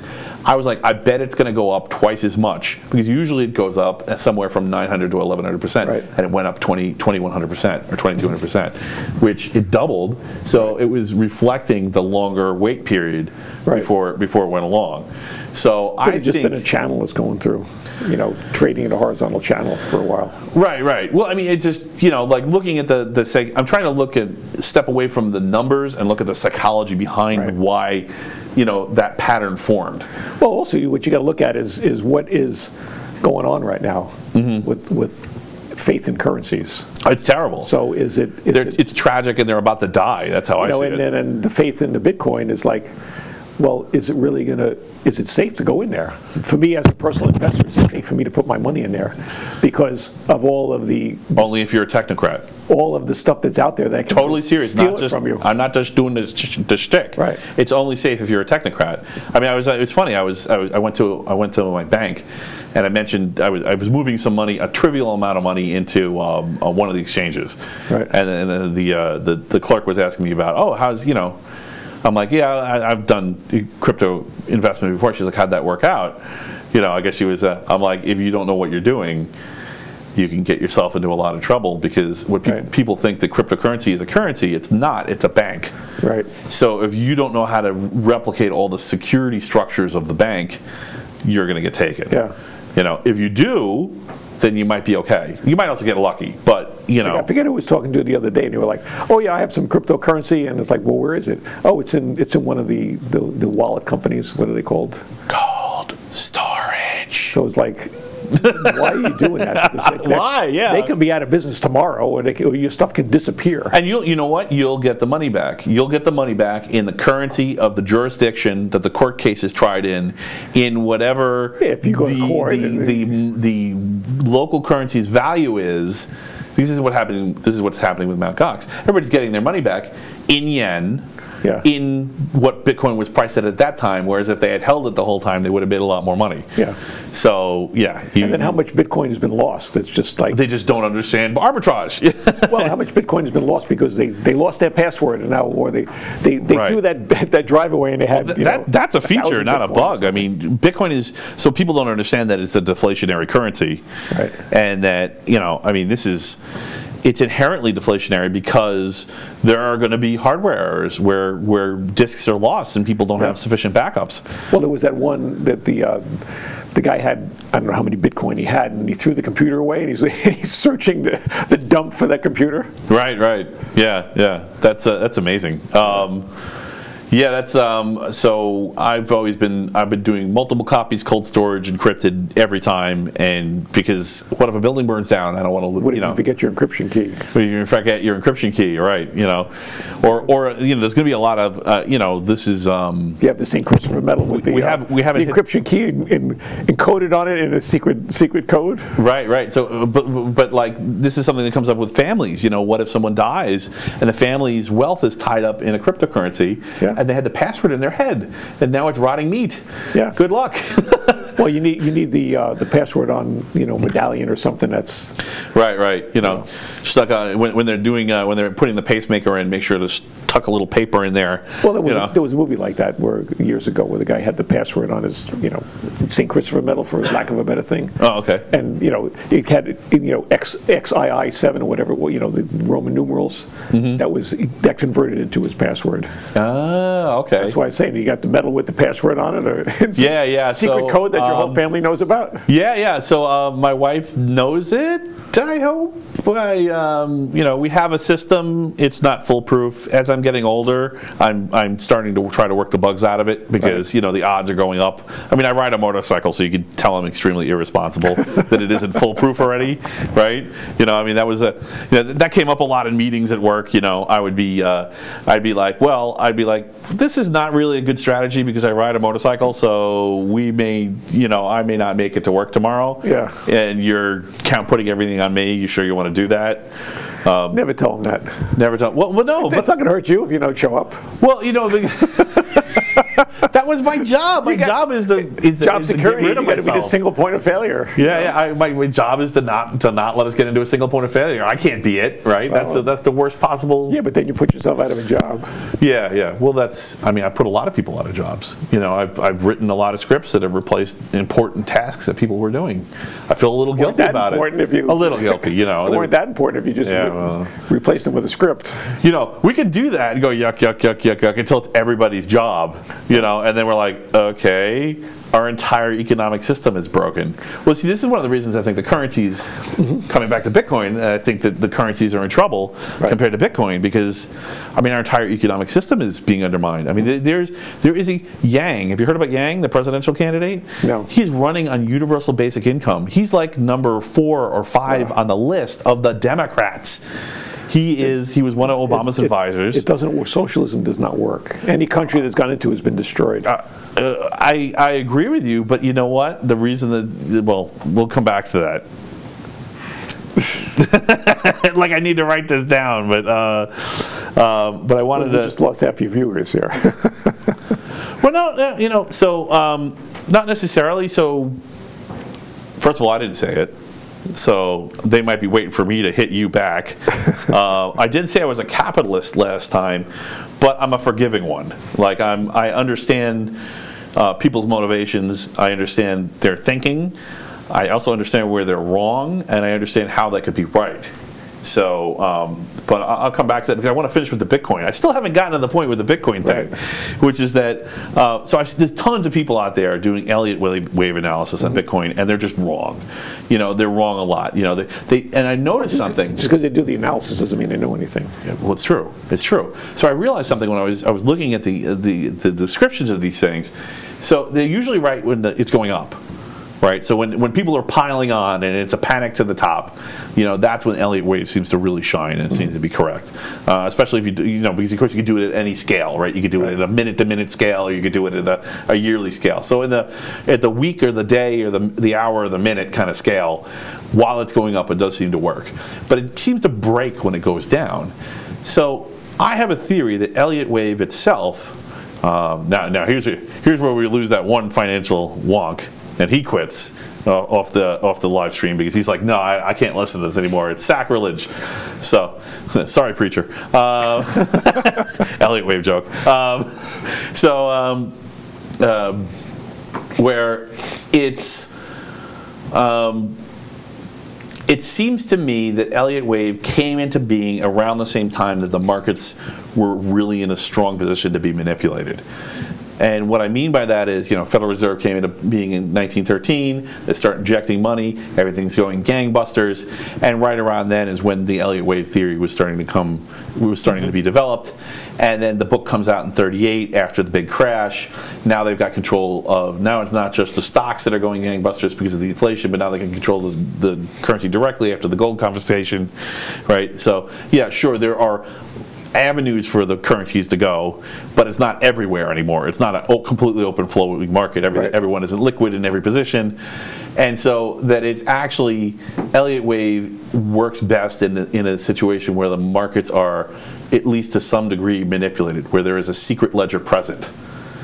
So, and the reason, and it's not just willy-nilly, the reason why is because it works on the golden ratios, and the golden ratios are actually measuring, like if, as a quick example, the way the gold ratios seem to work to me is it measures itself and it comes up with, this is exactly how it works. The number formula measures itself and says, okay, I'm this much smaller, and then just continues to do that, and that's what makes those Fibonacci spirals that we're familiar with. Right. And so, and that spiral perfectly describes, say, Africa, if you're talking about continents. Mm-hmm. If you're looking at the continents on the surface of the planet, but it doesn't describe some of the other continents. Why? Because it's disruptive forces coming in and interrupting those marks coming in and measuring itself. So it's measuring itself, it's measuring itself, it's measuring itself. A fault line breaks, there's a major earthquake, and now the number that it's measuring is skewed and the shape changes. Well, it's also based upon the person's perception. If I want it to go up, I'm going to discount factors when it's coming down. Yes. So if you use it in its pure form, you will see the ratios work in both ways. The problem is most people don't want to interpret it going down. So this is like, of course, I'm completely abusing Heisenberg, but it totally applies. The Heisenberg principle doesn't just apply to quantum physics. It also applies to people. Yep. We react when our environment changes, and just like people are constantly reinforcing these the golden lines. And using them as resistance either going up or down. At the same time, that's just because people have come to expect that. And that's the reason that's working, is because the markets have all become much more tame and metered. So it's almost like because everyone screams their head off, what's the first thing people do when they lose a lot of money in the market? They attack the government. Just like whenever there's a physical a security attack, like in 9/11, everyone lost their mind and yelled at the government, you didn't do your job. Right. And now we have all these new terrible laws. They overreact. And that overreaction is what people hate. Businesses hate that because they can't plan around it, right? You're planning to move this much, and then also the market spikes out here because everyone has a fit, and you've lost a whole bunch of money. So people, the investors tend to want it to be very even-handed, and that's why I think the Elliott wave doesn't always work on Bitcoin, and why the broader theory, the kind of the boom-bust, the simpler graphs like the boom bust, head and shoulders, cup and handle work better than just Elliott wave. Well, so now I think I got the whole thing out. Beat me up. Well, why is that not true? You're also looking at different markets too. Right. So the Bitcoin is a global market versus a U.S. market. Right. So if you want to make, if you look at markets in general, if you want to make money faster, you want to play all the markets as opposed to one, because you can make money in the New York market, but when the New York market is in a slump, the European market is doing well, or some other market is doing well. Right. So you want to move your stuff for now, because if the globalists succeeded in making everything flat, then that wouldn't be the case anymore. And then the other thing is that typically what happens with analysts is that if I'm an analyst and I'm using the Elliott wave theory and I'm saying, I'm on a roll here, every prediction I make is coming true, bet everything on that guy, but wait for him to make a bad one and then jump to someone else. Right, because his theories are only good in that particular market, and they don't handle the converses when. Well, I think this is what's happening. I think this is why we have cryptocurrency gurus on the way up. Yeah, but they're not they don't understand the whole market. They understand it. Gurus on the way up. Yeah. And then like, oh yeah, this works great, and then I'm on a private forum, and I just see people strike out month after month after month after month after month. They show their charts. You see the work. You're like, okay, this makes sense. I see what you're saying, and it's just wrong over and over and over again. It doesn't. Elliott wave doesn't work dependably on Bitcoin. The problem is that with the Elliott wave is that when you get, it's like you have this chart over here, and I have this span. Well, I can go down or I can go up at this point. Right. So they're making it saying, oh, we're going to go up, and it goes down. Right. Okay. Or if I'm over here, if this is a 1, 2, 3 wave, is the next one a 1, 2, 3, or is it a 4, 5? Right. Right. Yeah. Okay. Well, I see a lot of that. I understand that part. I'm not arguing against that. A lot of it is what's the interpretation, because when I'm at this point, I've identified that this is. Is it resistance or is it a new floor? Right. Yeah. Yeah. So I understand. So is this the start of a 1, or is this a continuation of the 2 and the 3? Right. Right.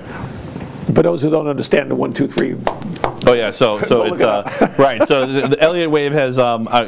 Oh, by the way, none of this is in financial advice, and if you spend 1 cent on this, you're insane. Okay, so the way the Elliott wave works is it's 1, 2, 3, 4, 5. Well, the 4, 5 is optional. It doesn't. Right. The 4, 5 is optional. Doesn't always happen. And then it's A, B, C on the way down usually. Okay. Yeah. So and of course what they're looking for is those golden ratios to decide where those points are going to be based on wherever it started and stopped, what the absolute top and bottom were. Yeah. But of course there's a lot of little rules that you can bring into this, and of course whenever they hit one of those lines, they can go, oh, well, it's supposed to go down, or one guy says it goes up. Yeah, and just as a point that everyone should know about, if you look at it in daily wave theory, figure you're going to spend a good year to 2 years studying it. Right. You're not going to do this in 5 minutes. Right. I mean, I don't know that much about it. Because you're going to spend a year studying basic charting, and then you can spend a year studying. But I've been doing like economics since the 90s at least. You know, I mean, if it didn't have my attention before the dot-com crash, it definitely had it after. Yeah. So I mean, I nailed the bottom on the housing crisis. That's when I bought my house. You know, I was successful with Bitcoin. You know, I've had a few successes, so I don't want to get too much into it. But so what's your next prediction? I've also had some failures too. Well, we don't want to talk about that. More Bitcoin. I think really that's where it is. At least for sure, there is no way there isn't a run to 100,000 in the cards somewhere. I think the next run could be to like 44. That could be the possible, you know, top, and then be another year and a half before it went. But it could just. Well, this was like in the 70s and the 80s. It was like there was a book, The Dow at 10,000. It's like the Dow at 10,000. It's only at 1,100. Now the Dow's at like what, 25, 30,000 or something. Yeah. Well, that was an example of a bad trade. I don't want to make it like I'm like amazing. Yeah. I actually sold the Dow at 12, and thinking, okay, that's it. During the 2008 crisis, around the same time I bought my house. Sorry, it was 2011. So it was still in the right. We were still kind of lallying along from the 2008 crisis. And I'm like, yeah, this is gonna finally come out. And I think the reason I was wrong is I was wrong about the level of manipulation. There was just too much money injection. Yeah. You know, how many quantitative easings were there, which is really just money printing. You know, I'm like, I was wrong. You know, buy the dip. Buy the fucking dip, you idiot. You know. I mean, it's been long overdue for a crash, and it's been just keep going up and up. So. Yeah, I think we're not going to get it. I mean, you know, this is a funny thing. So a lot of people are like, kind of like losing their marbles about Donald Trump, and you know, here's the secret for me. So before Donald Trump was a president, he was one of my economic indicators. So whenever Donald Trump, yeah, it's funny, but no one ever listens to this. They get mad at me because as soon as they hear the word, they just boom, they spin off. So, but it's funny. He was my economic indicator. Whenever he showed up in the news, that means we were headed into a recession. Because I think he's like, oh, my most valuable asset is my brand, which, you know, from what we know about his books is probably true. So as soon as it looked like all of his investments were going to go south, and he's like, oh man, I need to refinance, I better become more popular, so that I can get better deals from the banks. Yeah. So then he shows up in the news, and I go, okay, we're headed for trouble. Here's trouble. So the interesting part about that is, now that he's president, there is no higher level of visibility unless the aliens come down and endorse him or something. So what does that mean? Why are people so calm? You know, on the one hand, they're like, oh, it's the end of the world. He's a monster. He's a terrible person. And you know, it doesn't. I'm kind of like framing this as like, it doesn't matter what you think about him, whether you're Republican or Democrat. It's a crisis or it isn't. He's really bad or it isn't. And maybe he is. You know, why are the wheels still on? You know, why are people still getting jobs? Why is the economy? Is it just that moment when the coyote runs off the cliff and it's, you know, like, you know? I think we've been just down so long. The only place to go is up. Yeah. All right. So that's a bold prediction. I think you're right. I think that the reason why is because the only thing anyone can do is just try to print money. I mean, you know, velocity of money is terrible. A better question is look at all of the stuff that was going on in the 80s and 90s, and then we had the crash, and then we had the 9/11 stuff going on in 2001, right? Right. Why is it? What's going on that there's not the same enthusiasm level about new products and stuff in development? I mean, there's just not the same kind of enthusiasm level. And is it because, so here's a question, is it because the business environment is so unstable? I don't know. And they can't make predictions, or is it because... there's a whole mindset gone to what are you doing for me today? And let me screw the employee, and let me, I'm going to downsize everyone, and if you're working 20 hours last week, like there's no tomorrow. I want you to work 40 hours this month, and then, What does it matter what I do when there's no tomorrow? Yeah, it's kind of not a good situation. Yeah, but why do they think it's no tomorrow? If we could fix that, the economy would go crazy, right? Yeah, but in the last few years, we've seen this whole change on employees, where it's like, instead of being a valuable employee, it's like, well, what did you do for me today? and well, I want you to work 60 hours a week this year, when last week you worked 40 hours. And if you don't want to do it, well, it was nice having you work here. Right. So what caused that whole mindset to change? Well, I don't know. They don't really value them. That's what's going on. I mean, look at what caused that mindset. Right. That's just a lack of will to invest. Either that, or just nobody's hiring anybody but psychopaths for those jobs. I guess. I don't know. I mean, I don't know if you only care about I mean, if you think about it, the psychopath's perfectly set up to lead a company in that environment where it just matters what you do next quarter and everything else doesn't. Like, it's just what the next 90 days holds, and then after that, it's all that short-term gain. It's all about short-term gain. What happens when you have a company or you have a machine and you say, gee, I'm going to step up production on that machine, run it on full blast, not put any oil in, and it works great for one quarter, right? And the following quarter it's out of commission because it's broken. Right, all the rivets popped off, the steam's flying everywhere. So I'll give you the bonus because you did great production that month, but and you get a different job, and now the machine's broken, and the next guy's out of work. So the real question is, are they just acting like psychopaths, or do they know something? I don't know. I don't know either. I was hoping to get an answer to that. That's a whole. That wasn't just a rhetorical question. That's a whole other conspiracy theory over there. If you want to go on that route. Yeah. Okay. I mean, well, let's look at it from a different point of view. Yeah. With all the hullabaloo that's going on, that they want you to focus on, what's going on that they don't want you to focus on? Right. When someone's doing a song and dance, where are you not looking when that's happening? I mean, you can go. There's a lot of conspiracy theories about what's going on there too. Right. That's why I don't watch the news. I can't watch TV. This is not the news, but yeah, no. But I mean, some of it is. Right. You see pieces of this, right? Right. You see a little pixel here and a pixel there of the bigger picture. Yeah, I don't have an answer either. So I don't know. What do you want to talk about? I've kind of like led the conversation. No, I'm not out of ideas at all. If anything, I could drown you in them, but I want to know what you want. Is there something you want to talk about? We talk about markets. We talk about meditation. We talked about. I know you mentioned a character. When we met before today, a character that you worked with in the Wall Street days. But I don't know if you still want to talk about that or not. That was I heard a piece of his story and I actually stopped you because I wanted everyone to enjoy it like I'm enjoying it. What story was this? About the guy. Oh, okay. Yeah, you know what I'm talking about? Yeah, I worked for an arbitrageur that I put a system in for. Wait. Arbitrageur. Arbitrageur is a person who does arbitrage. Yeah. Really cool name. An arbitrageur. It's actually on my resume as being an arbitrageur. So. Very technocrat. Awesome. Keep going. So before I worked for him, he was a head trader at some undisclosed company in the city. Yeah. And he worked for like 2 or 3 years, never took a day off. So he finally... Is this the guy that ended up losing the company? No, you didn't work for him. No, you just knew about him. Ended up killing himself somehow. I'm not sure how he killed himself. Oh, I think he just ran himself into the ground or something. But he was working every day. He was a head trader. Well, he was yell at people and stuff like that. Knew how to apply pressure. Right. And so he takes a day off finally. So all the other traders hired a monkey, put him in a suit. A monkey? He sat in his chair. What? And every time the monkey screamed, they said, "Yes, John, right away." Did they videotape it, or they? No, this is before. Oh, so did he even know about it? Or? Yeah, I think he found out about it. Yeah. He probably thought it was hysterical. So they replaced him with a short script. I mean, monkey. Yeah. Yeah, that's cool.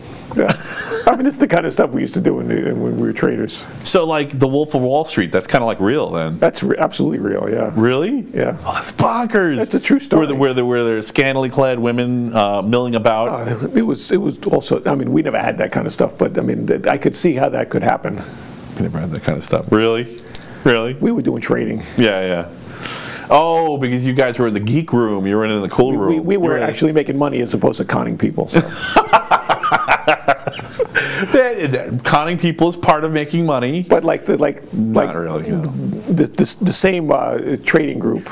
Yeah. Had a the company used to do like a company picnic. So one year they decide they're going to go out on a cruise. Okay. So all the traders dress up as swashbuckling pirates. They get another. Oh man! They get the other boat. I wish I had some pirate gear now. They get the other boat and they go and attack the boat with all the rest of the people on it, and they take the boat over. Really? Pirates, yeah. That's spectacular. And Oh they my got God! pirate costumes and the whole bit. That's really great. Did they talk in pirate accents when they did it? I wasn't there. I don't know. I saw the I aftermath. totally would talk in a pirate accent. I would. I was in a meeting the next day, and there were all these pirate costumes in the office. So Really? yeah. So probably the wildest thing I ever saw in a corporate space was I was working my first real gig, like a big company. My manager was there, and he was married. He was a pretty normal guy, actually. I think they ended up firing him. They weren't too happy with his performance, partially because of me. I didn't try to get him fired, but I was like, yeah, you can't do this. So when he put me in a situation where I couldn't get to a client rather than rent a car because my car had died, and he wouldn't rent me a car. And I'm like, these people are paying an ungodly amount of money for me to come and help them, and I'm not showing up when they're asking for me because you won't rent me a car for $60. Yeah. You know, I'll pay you back if it's really that important to you, but I can't. Got mileage anyway, so it's going to. My car is not working, so I need to get there. Help me. And yeah, anyway, so it wasn't a bad guy. He just didn't understand the business. He was a construction guy. People were disposable. You know, they were interchangeable units. He didn't, Right. you know, like he didn't understand that. There's only 40,000 people in the world that can do this. There's only 50,000 people in the world that can do this. I was working on a DNS problem, and anyway, so we were at a party once, a corporate party, and we had They had all the stops. They had free drinks and food. You know, the usual swag at a techie or corporate party. And they had gambling tables, and they also had entertainment. And one of the entertainers was a Cher impersonator. The Cher impersonator was a transvestite, and I don't think he knew that because he was very happy when the Cher impersonator was sitting on his lap singing to him. And we know he's straight because he's got a wife, right? We've met her. They're like, but does he know that she's a tranny? You know, what's going on here? Well, of course, no one stopped it because it was a combination of political correctness and hilarity. So, depending on the geek, so we just let it go. Yeah, there was some wild. When people get that, they get on this ego trip when they get that kind of money and that kind of power, and especially like they lose all concept. I mean, it's very easy to get yourself in a situation where millions or tens of millions or hundreds of millions of dollars are flowing through your hands, and you feel like Captain Kirk. You're just like fire, you know, like you have to know how to handle it. Yeah, you have to know how to handle the power trip. So does it ever get you anymore? I imagine not, right? You're probably past I don't have that kind of money, so I'm not at that level. I don't have anything to worry about. I don't want to out you, you know. All right. So sure, you don't have that kind of money, right? I wish I did. Yeah, it goes fast, right? When you get money in your hands and then you just burn through it. And all right, so that was a good story. I didn't know about the pirate one. That's pretty awesome. Yeah, it's pretty cool. So I just I wanted to. So there's nothing else that you want to talk about because I'm going to start hitting you Fire up away. with. All right, so. This is the magic cheat sheet. Do you think this is the magic cheat sheet? All this is just some ideas I had for subjects to talk about. Do you watch any TV shows or listen to any? I watch. Read any sci-fi or anything like that? You know. Well, Rick and Morty, obviously. Rick and Morty, really? I didn't know you were a Rick and Morty fan. Yeah. That's great. And then Mr. Robot is a Have big you seen one. all of them? Yeah. Oh, great! So I can make several times. I had a pickled Rick prop. I could have brought it. I'm sorry if I had known. All right. And then the Orville. Okay. Oh, the Orville. Yes. It's on tonight, actually. Yes, that's another one of mine. I think it's just over right now. It's been another 7 minutes. Oh, we're doomed. We're not going to be able to compete with that. Yeah. Yeah. And then if anyone hasn't seen a show called American Gods, the new season is just starting. That's really good. What's that about? It's about it's basically mythology, but it's about these the old gods and the new gods, and the old gods are Ian McShane, I think is the lead character. He's one of the old gods. He's supposed to be like, who is he? He's one of like the Norse gods. Okay. And the new gods are like TV and the internet and that kind of stuff, and they're competing against each other for who's got more power. Really? Yeah. And what's the name of this again? American Gods. I think it's on American AMC or one of those channels. Stars, I think. Stars, yeah. All right, cool. But I think the new series either just started or is about to start. Have you seen the new Star Trek at all, or have you? I know you have to like get it. Which one? Rent. I saw the first season of it, yeah. Oh, you did? Okay, Yeah. I haven't seen it, so I know some Trekkies are pushing it on me, but they're Trekkies, so I'm like, I don't know if I could trust you guys that this is worthwhile. Well, you know who plays the captain in that, right? He was the bad guy in Harry Potter. Oh, Malthus, the blonde guy. oh, okay. Yeah, see, I like him as an Malfoy. actor. Malfoy. Yeah, Malfoy, yeah. With the son, the young No, one? no, the father. The father. Oh, okay. Yeah, I didn't know. I like him as an actor. He's pretty good. Yeah. But I think he plays the captain. Yeah, I forgot the name of the guy who played Snape, but I really miss him.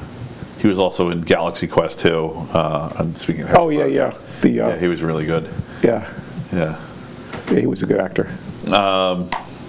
Yeah, okay. Yeah, I haven't gotten to watch it, but I was hoping you could tell me on whether is it worth it or is it Which worth one? paying for the new Star Trek? I didn't pay for it. I haven't seen it on You someone sure you else's want to dime. be so illicit on I here? saw it on someone else's dime. Let me put it that way. Okay, fair enough. That's as close as I can come to it. Right.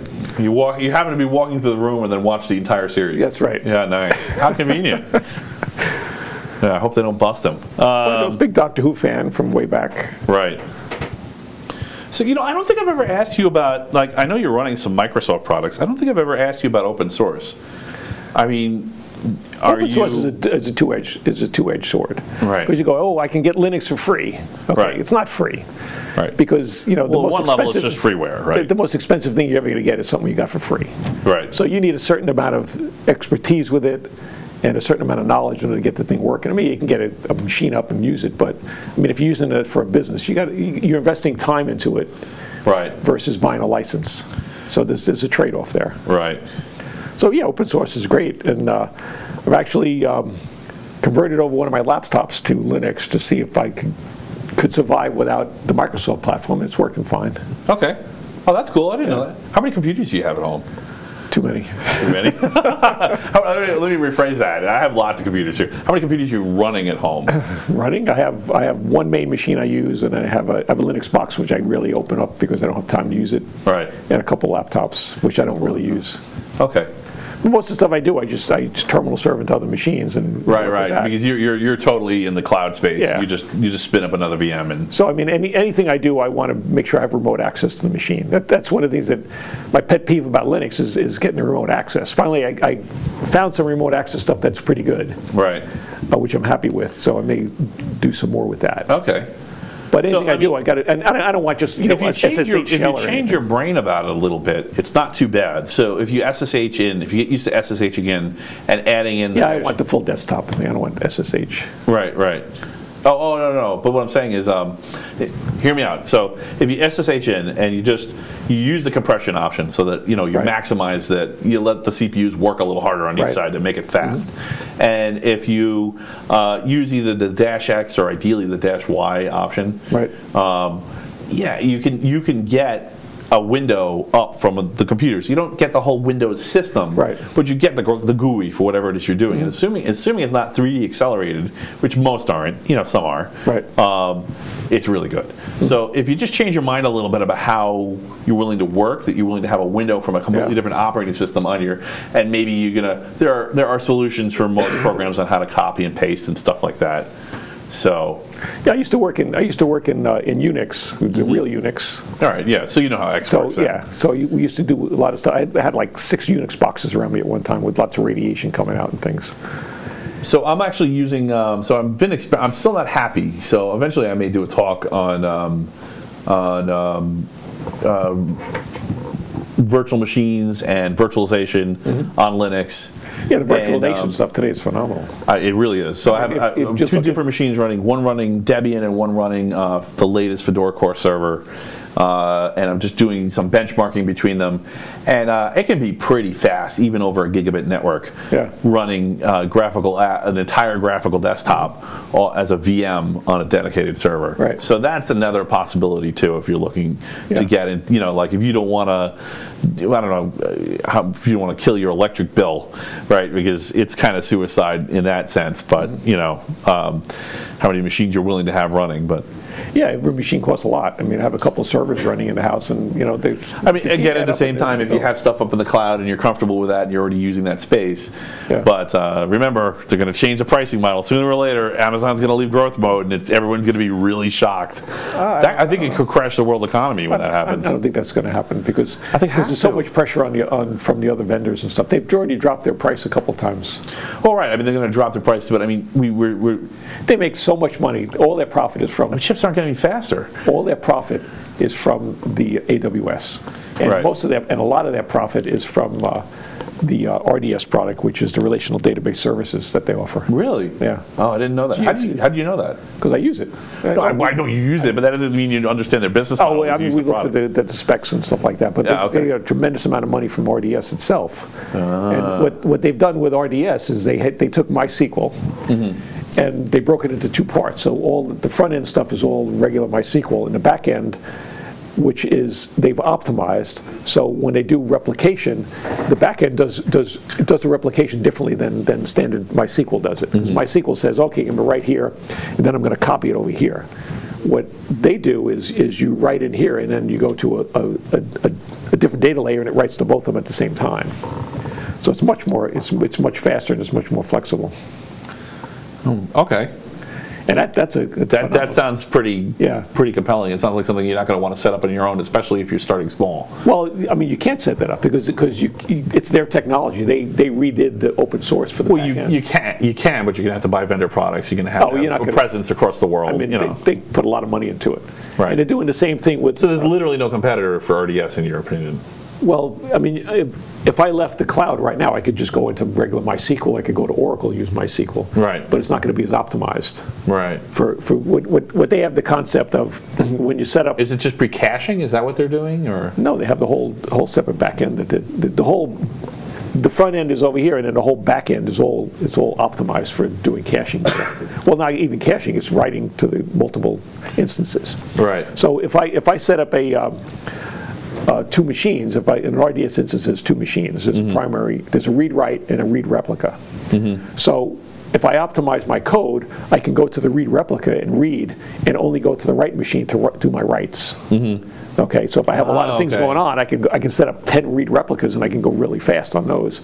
And I just send my writes to the one, and it replicates out to all the rest of them. Well, so I mean, all right, I totally understood. Well, I don't know if I totally understood. I mostly understood what you said. And it seems to me like that's something you could, I mean, it wouldn't be easy, it would be heinously difficult. Redo it. I mean, Oracle hasn't redone it, and they own MySQL. Right. They haven't redone it in their product. Yeah. You know, but they did Aurora like that, which is the MySQL version, and they have MarandaDB. I think they're working on that. Is it because they have a data center dedicated to this? Is that why they can do it better than everybody else? Programmers who, because they can just like use quality of service and just streamline, make the network connections for that RDS the highest priority. And, I guess, yeah. I mean, have you looked at their product offering? I've looked at RDS. Yeah, I got the basic idea. If you go into AWS, you get presented with the screen of what you want. What do you want to do? Right. Any of us have 60 or 70 product offerings in there. They got. Right. I mean, it takes you a couple days to figure out what these things do. Right. Well, I mean, all right. So, like I totally simplest case, right? A different kind of database. Looking at Route 53. Is that what they call their DNS? No, that's the DNS. Yeah. Yeah, the DNS. Right. So, sure. You can put your DNS names in there and let them manage it, and it will be speedy, fast, and you'll be able to adjust it easily with the scripts, which of course they're going to put a lot of love into their scripts to adjust it. But without your DNS name, whatever product all your branding, all your marketing, it's just gone. Oh, I don't need their DNS server to run. Well, no, I know, but I mean this is what I'm trying to say about if you're wholly dependent on them. you know. Well, it's just a DNS server. I mean, I can move that tomorrow to GoDaddy or to any other DNS Yeah, I mean, you know, provider. Yeah, it never goes as smooth as promised, but yes. I've moved them several times. It goes pretty, I mean. Right. I mean, you could shrink your TTLs down to almost nothing. It takes a day and then it's back up and running, you know. Right. Well, I guess that's it, right? So I'm thinking in 2 or 3 or 4 nines uptime, and really the truth is nobody works like that anymore. I mean, even they'll tell you they don't have, you know, if you do a failover, so you're going to be down for a couple minutes before the failover takes place. Right. Because you can do a failover when you can set up your instances so that in certain cases it spawns off another instance automatically and then load balances and stuff. But that still takes time. It still takes a minute or whatever to spawn it off. Right. So I mean, even they'll tell you, you know, the sales guys will tell you, you know, you're going to be down for 30 seconds or a minute or whatever the replication time is. Steve, can I bug you for water or something? I'm like, I'm parched. I can't. You're actually talking me out. I don't think that was. I didn't even think that was possible. Sure. Great. Thanks a lot. Yeah. So, okay, well, that's pretty interesting. Do you have anything like? I know you mentioned a couple of kind of woo-woo, kind of out there things. Which ones? You know, I'm gonna leave it up to you to bring them up because I don't want to introduce new topics. Okay, you can introduce them. Which so we were talking a little bit about aliens. Okay, so you said you had some unique theories on aliens and alien life, which is actually not as bizarre as it sounds. Let's throw aside whether you believe in aliens or not. Okay, right. Let's just look at some of the facts. Right. The facts are that since you know, for the last 20 years, there's been a bunch of encounters that people have had, and they've walked away with a couple of takeaways. One takeaway is that these are not necessarily aliens, but they're time-traveling beings from the future coming back to get DNA to repair crap that's been broken. Right. And what's been broken here? All the crap that we're doing with inoculations and such, and all the GMOs that are going on are just destroying our DNA. Okay, whether you believe in aliens or not, let's look at the message that came out. And loose radiation, you know, whether it's particles or just radiation from secondary radiation. From the sources that are damaging the DNA of other things. Yeah, I mean, if you look at the history books, there's a history book in Japan. Oh, here we go. Thanks. Thanks so much. Thank you. This is our technician guy here, Steve. Oh, he missed it. He didn't get on. Give him a hand. Thank you. Oh, that feels so good. If you look at, I feel like I'm in the desert. If you look at Japan, there's actually some history maps where they show mushroom clouds all over the planet. Right. This was from one of the nuclear wars from years ago. Okay. So, I mean, you know, the nuclear wars have been going on here forever. What? Mushroom clouds. On the map, dated, you know, I don't know what the dates of the map were, but they show mushroom clouds. What map is this? This is some map I saw from some Japan, some ancient Japan text. Oh, it's a historical. It's an actual text, yeah. Yeah, and do they? Is it like carbon dated? How do you know how old it is? I don't know. I don't remember what the period was. But if you look back, there's been in the last, let's say, 30,000 years, there's been several civilizations that have supposedly existed, okay? Right. And they basically, the Lemurian civilization and the Atlantis civilization were at war with each other. Okay. And they So you think Atlantis was real? And oh, yeah, it was real. I think so. If you do age regressions and stuff, you can get people from Atlantis. I just can't believe Plato was lying about that. So, you know. Yeah, well, that gets into other work that we did, but we'll talk about that next. Right. This ain't on the sheet, people, but that's actually the best part. So okay, keep going. So that the theory is that the Atlanteans had satellite technology where they're able to disrupt the planet. Oh, so and you send think stuff down and cause earthquakes and different things. So you think this is civilization's first go around that we would? This is like the third go round. Ah, okay, interesting. It's the third set of 30,000 years. So I know that there was a shock in the official scientific community.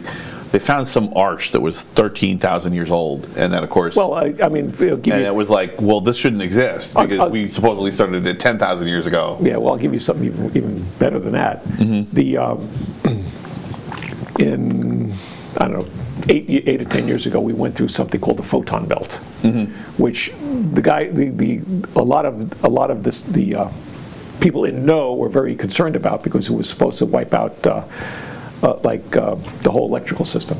Went through the photon belt. I remember that, yes. Okay. Yeah, I remember now, this. We happened to get through that okay, and there is a subculture, we call it the cabal, the dark forces, whatever you want to call it, that have all these underground cities that they were preparing for in case we went through there, they would be protected. So while they're creating these cities... Well, if you're a billionaire, you build a panic room. It's just what you do. This is way beyond billionaires, but... Yeah. But they built these machines that basically can carve through rock and be able to melt the rock. They were all nuclear powered. They were able to melt the rock and create like tunnels and things. And what they found is they actually found, at some points, they found... First, let me preface that. When you're done with the machine, you just kind of leave it where it is and you throw it away because it costs too much to take it out. Right, fair enough. So they actually, according to the reports, they found previous machines like this. The same kind of machine from previous civilization. And what was the dig location? Do you know, or no one knows? Well, there's different theories about it. There's about 30 of these cities in the United States. Okay. I've seen the maps. Well, I know that there's vast underground, vast underground bases in Colorado for sure. I know that. Yeah, that's where the backup government is. There's an underground tunnel system where, like, you can drive your tractor trailer from the south all the way up to Massachusetts. Right. I mean, it's phenomenal stuff. That stuff they have that people don't really believe exists. And there was a conspiracy theory about that time that there was a quake in D.C. that was actually an underground explosion. Well, it was thought to be a disruption from space aliens to knock out one of the bases of the dark forces that were down there. So space aliens aren't just theoretical for you. You think that there's at last count there were 52 different species monitoring the planet. What? Humans are so boring compared to that. 52 species? 53, I think it was 52. So is that like the entirety of the local alien population, you think? I mean, that would actually make sense. Different species, not different people. Oh, no. I understand. Yeah. 52. It was about like 3 or 4. Like the Federation, right, there was like 3 or 4 that were considered the negative entities. Like if you look at it through the lens of Star Trek, for sci-fi, there's maybe 52 species on that program. Yeah, and right? And that would be just all the local solar systems that have intelligent life are all on a team. Yeah. Just in case the Klingons show up, we want to be all together. Well, this is all stuff on the internet if you want to look this stuff up. But there's the what is it called? It's the Federation of Planets, is it? I don't know. It's one of those things where there's a group monitoring this planet because we're under basically it's a restricted planet. Right. So you can't just come in and do stuff because we're an evolving species. Well, it makes sense because we're idiots. Well, it's a quarantine planet. In the nicest way. We haven't figured it all out yet. It's a theory there's no intelligent life in the universe, so they may fit that model. Right. So, I have a Civ gene thing about that. So we're a planet that's under quarantine, and we're evolving into the next level right now. Right. That was a whole 2012. That was a whole 2012 thing. With December 21st, 2012, was a pinnacle point. Now we're moving into another period. There's a lot more stuff we can get into. Age of Aquarius. Yes. Yeah, it's beyond the scope of the conversation here, but right. No, don't be afraid. It's fine. I'm interested in this. I'm more spooky than I let on. I don't normally start conversations about this kind of stuff because some people are off put by it or they're nervous about it. But I think it's super interesting. And while I'm probably real stuff that's out there, I'm not willing to commit to it without it being in my hands. At the same time, I think conspiracy theories are good for people. I mean, go read a book. I think it's I think it's actually healthy for people to theorize about what's going on. Like Hawking, right before he died, was like, "Yeah, don't assume aliens are going to be friendly." Is a perfect example of the human mindset being just funneled into a point of stupidity, and it's like, probably. Well, there are benevolent societies and there are non-benevolent societies. So, right. There's, everyone says, well, why would they come here and help you? Well, that's part of the universe, and there are ones that don't want to help us. Well, they may not want to help us. It might be that the technologies get so wildly out of control if they don't guide us that it will end up killing everyone, including them. So it might be enlightened self-interest. That was back to my point of if a warp field was sufficiently large, it could create a black hole, right? Without spiritual growth, the technical growth becomes very dangerous. Right.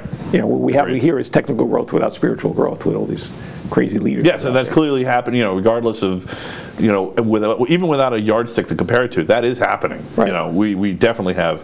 I mean, that's the essence of the technocracy. You know, that we have these technologies that are spinning wildly out of control, and nobody's, you know. Especially people are, like we were saying before, let's say people are building the brick wall and they're learning technologies and they're learning on the job, you know, you don't have to have any college at all to get into the tech field. I mean, it helps. It can make you a better programmer. It can make you a better technician. If you're a good learner, you can do it. You can just do it on your own. And in fact, and one of the things you have in colleges are ethics classes. You know, if you never take that ethics class, do you ever ask the hard questions? Well, sure, if you're passionately curious, you might, but some people might not. Well, we never took ethics classes. I took ethics, new. but well, that's something new they added after me. Or civics, or you know, right. Psychology, or you know, right. anything where you're thinking about how other people are impacted by you know your actions and right. You know, so yeah, I mean, of course, it would make sense that aliens would have like a first contact kind of moment, right? Where right. they well, have okay, this is what you have to do to get to this point. So let's move into the conspiracy theory. All right, sure. One of the things that's going on right now is all this focus on all this hullabaloo that's going on in the government, right? Right. And one of the theories is that it's going on because they're trying to subvert the disclosure of the fact that there's aliens and stuff out there. I mean, Russia came out and reported about it. Argentina, I think, came out, or yeah. one of the other countries, and there was 2 or 3 other countries that came in and said, yeah, we have contact with aliens, but didn't make the news because it wasn't the United States that did it. The countries are pushing the United States to do disclosure, and they don't want to do it. Why do you think that is? Because the United States is controlled. Because we're in charge right now. We're controlled. Okay. You know, there's a group that's controlling it, and they're slowly losing What's power. so important about this country? I mean, all right. We're the That's, leaders. in one level, it's a dumb question, right? We're a quarter of the world's GDP. Right. You know, if we sneeze, the world gets a cold. You know, but at the same level, you know, what's so important about the United States? What is it? Is it that our government is better, or just that it interferes with other people's governments the way it's structured, or the foundation of the United States was unique. When, you know, yeah. Okay. Yes. You know, the whole "We the People" thing is a unique document. Right. And it's unique to the. I think I need some wine. It's somewhat Keep unique. going. It's somewhat unique in the universe too. Yeah. You know. So. Yeah, but so so you're thinking that there's something inherent to the United States and the way that it's something, I don't know what it structured. is, but yeah, they're looking for the United States to take the lead on it. If we say it's going to be true, if some other country says it's not necessarily going to be true. Got a pair of pliers. I left my I'll just break it on the table. Thanks a lot, man. Yeah, all right, look, you know, I have all this stuff. I'm so prepared, and I don't have a corkscrew. I have one in my other bag. I don't have it with me here. Yeah, today. I know. I usually have a Swiss Army knife with a corkscrew on it, but I just don't have it today. One of the sommelier corkscrews. Yeah, so... So now getting back to let's go on a little tangent. I did a year-long study on age regression, on past life regression. So if you want to age regress someone, and I haven't done it, but I know there's been a lot of other people who have regressed people back to Atlantean times. Right.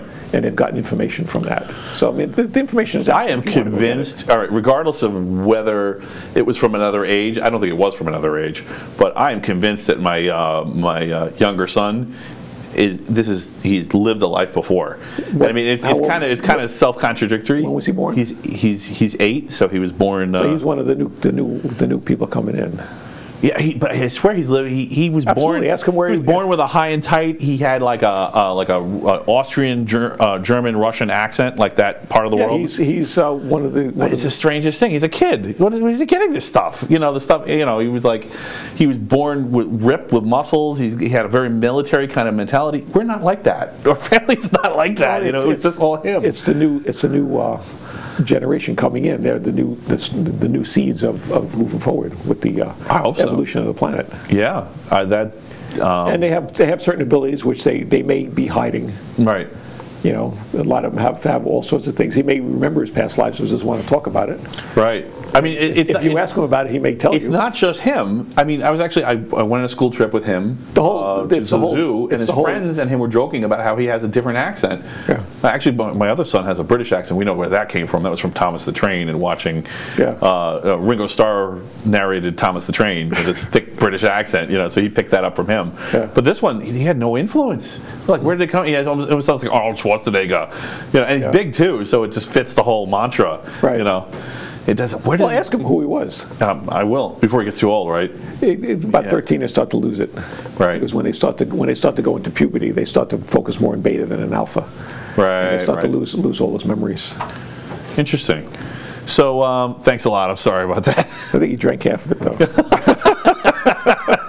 Everybody drinks all around. Area 22 tax. Thanks so much. You want some? No, thanks. Okay. I'm driving. I figured one's okay. So so of course you're familiar with type 1, type 2, type 3 civilization. So type 1 civilizations where the planet's more or less acting as a whole. Right. So I think... Is that a Star Trek or what? Well, it wasn't. It was a different sci-fi writer, but it's kind of accepted lingo now for what it means when humanity kind of gets past countries. Right. A lot of the sci-fi writers are all and a lot of one of the things that annoys me about the globalists, and I totally, on the one hand, I understand the desperate and excitedness for, yes, we're going to be one planet, but you can't force it. You know, you can't force everyone into. You can't use a bunch of taxes to force everyone into a global one planet government. means everyone's going to be more benevolent. Right. They're not going to be like, oh, I'm going to tax you, and you're going to be subservient to me, and you're going to be the producers, and we're going to be the upper echelon. I mean, that's not the natural flow of the universe here. Yeah, I don't think so either. So there's, the concept in that Star Trek movie in First Contact was the warp field was the type 1 civilization moment where other aliens said, okay, these guys are ready. Mm-hmm. So what do you think that moment is? What do you think that what's the task that we have to do? The task is that you need to be a more enlightened individual. And right now, there's what I call graduating. So you need to be at the point where spiritually you can graduate and move on to the next dimension, so to speak. Right. And there's about last time I checked, it was about 20-25% of the population has reached that point. Right. Okay. And then there needs to be a critical mass of a little over 10% in order to accomplish that. Now, if the 20% got together and said, we want world peace, we'd have world peace tomorrow. Mm-hmm. Okay, there's a thing called the Maharishi effect. Right, I'm familiar with it. Where they did... Well, why don't you explain it for the... Okay, the Maharishi effect, they took about a study of, 10,000 people or so in like a big dome. And they all, meditated on world peace, and they saw a reduction in peace for the next few months. A reduction in violence for the next few months. So you saw more world peace. Really? So on a side note, there was somebody made an observation. It was in the 50s or the 60s with monkeys. Where that's the 100th monkey. The 100th monkey, yeah. Yeah, that's it. When once the 100th monkey learned something, for some reason, all the other monkeys suddenly knew it. Yeah, you've reached critical mass with the thing. I've left the realm of credibility as far as having deeply researched this stuff and verified it's true, but I assume it is. There's a couple books written on it. Okay, good. Okay. Yeah, I don't know what that is. Yeah, there's a famous book called The 100th Monkey. So, I have this theory, the Civ gene theory, and that psychopaths preceded other human beings on the planet. Mm-hmm. And it doesn't really matter when. It doesn't matter if we've had 3 major civilizations or 1. But before the first civilization, at that point, that's when the first non-psychopath was born, and that we're behaviorally different than the rest of the planet. So, and it would be kind of interesting. I think maybe one of the reasons that it hasn't taken off is, here's a good conspiracy theory about myself. A possible reason that it hasn't taken off is, let's say I'm right, and there is and the gene that defines people who are not psychopaths and separates them from people who are psychopaths is findable, and we find it. We use the techniques I described on my site to find it.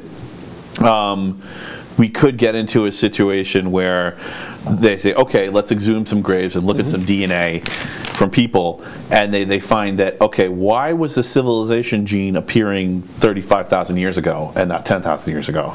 Right. It'll screw the narrative up.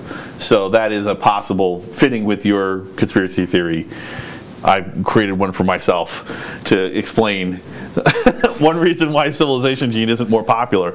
You know, people are in complete denial about the nature of psychopaths. So I actually think the type 1 civilization point is where we recognize that, you know, anywhere from 1/30th to 1/20th of the population acts completely differently than us.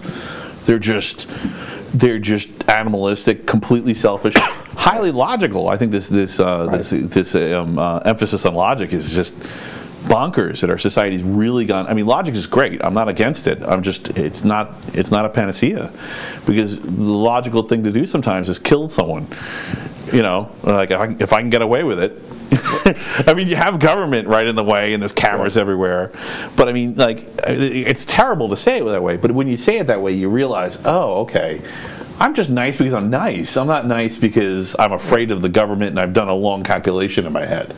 Yeah. You know, and that's there's lots of studies to back that up. There was a lot of work done on this in the 60s. Yeah, there's some economics. You know, economics and psychology kind of blend together in that space. Anyway, so I think one of the things is when people really recognize that psychopath. If I'm right, Civilization Gene is correct. I think Civilization Gene could be wide acceptance of it and incorporation of it into global society. Actually, could possibly be a type 1 civilization marker. Maybe not the only one. Maybe we have to do that and a warp field. I don't know what's going to make them come down and say, hi. It's all personal growth. It's not the creating technology. Oh, but it sounds like what you're saying is, well, right. But we're like, again, when we hit a percentage of people who are really understand that, you know, not everyone's nice. You know, and actually recognizing that allows you to be nice to the people that aren't nice. That you can be kinder by being more realistic about how the world is. So getting back to the Maharishi effect, one of the projects that we have on our plate is to create a group that does an experiment on levitation. So the theory is that telekinesis. Yeah. Oh, wow. Okay. Let me finish this. One of the theories is the way the pyramids were built was levitated in, and there's different theories about even that. They did it with sound, or they did it with mental abilities. So one of the things we'd like to do is get like 10,000 people in an auditorium. I prefer Red Rock out in Colorado, but that's just a personal preference. Okay. Get like 10,000 people in an auditorium. Does it have to be an indoor space, or can it be outdoor? Well, Red Rock's outside. I didn't know. Okay. Yeah, I don't know if you've been there. I haven't been there. And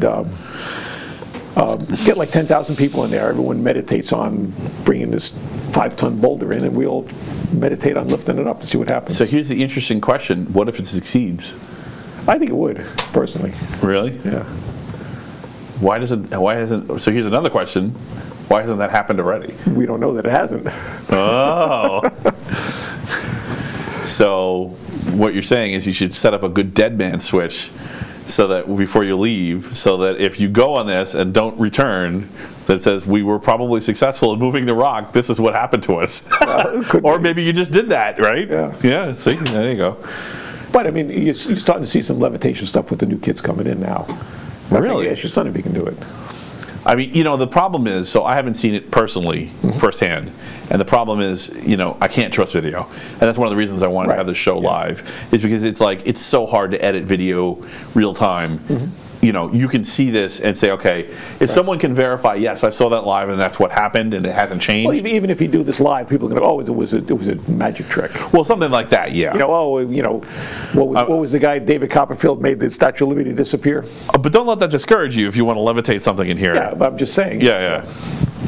Not me, please. Anything else? I don't think we'll be doing that tonight. No, okay. Yeah. No, I mean, it's funny because I know how I am, and I sound very sarcastic, and I'm like, it sounds almost like I'm like mocking you, but I'm not.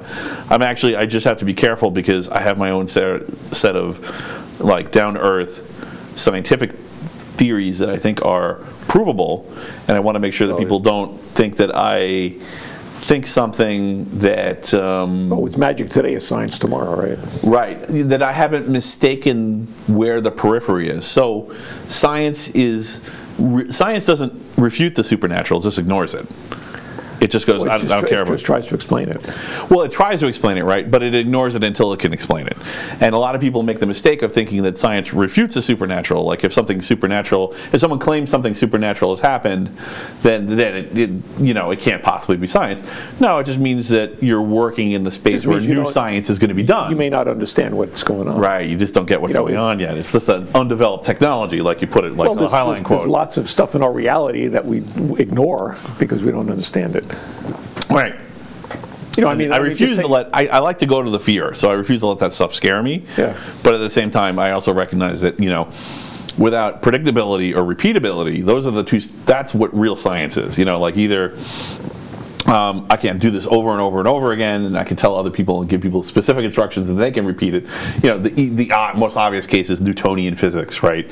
Nobody denies Newtonian physics. The parabola is used in every video game that everybody ever plays with any kind of realism. Right. You throw an object in the air and how it returns to the earth. The numbers are always the same. If all things are equal, the numbers are always the same, and so that's the testing ability. But in the absence of testing, right, you have the ethics. You can't really experiment on people, right? I mean, you could, but you would be not very nice. And you're not being experimented on. I mean. Well, I know everyone's not nice. As a fact, as a hard fact, psychopaths are real. They're not made up. So I know. Just look at the what was the name of the project? I mean, I've been, I've had bosses at jobs. Why weren't they experimenting on me? Yeah.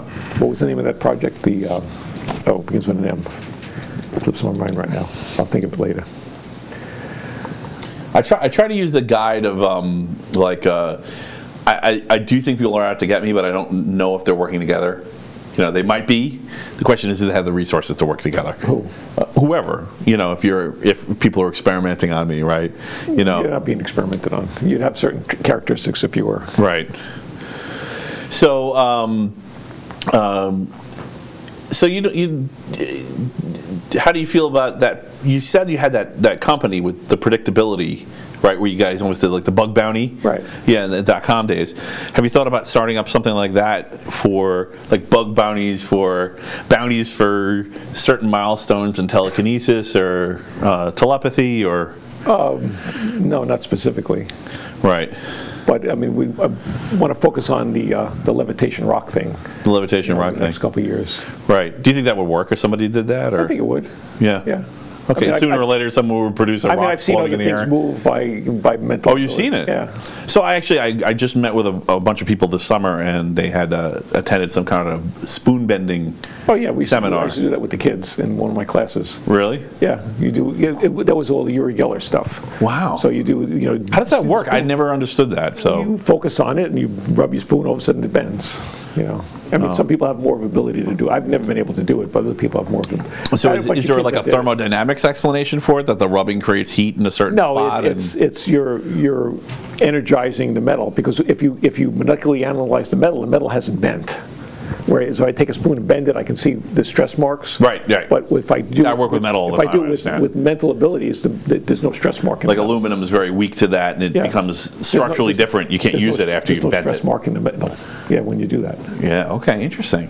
So in case you're wondering what we're talking about, so going off the end. We might be a little over the edge. So I build stuff, and so one of the things with aluminum of course is light and really strong, and it's great that way, but you can't really bend aluminum. It doesn't really bend much. It gives a little bit. It doesn't like to be bent. It doesn't like to be bent. When you put it under stress, it just starts coming up with cracks. Yeah. And so you have to forge it into the shape that you want. You can trim pieces off of it and cut into it, but if you start putting a sheer kind of stress on it, it just cracks. It just cracks. So, but of course, the alignment, the molecular alignment of any metal will change. It's just that it's not so disadvantageous in steel, but there's still a clear change in the molecular alignment if it's been bent. Well, it's like it does get weaker, but it's not nearly as weak. If you look at any of the stuff from crop circles, the real crop circles, when the plants have been bent,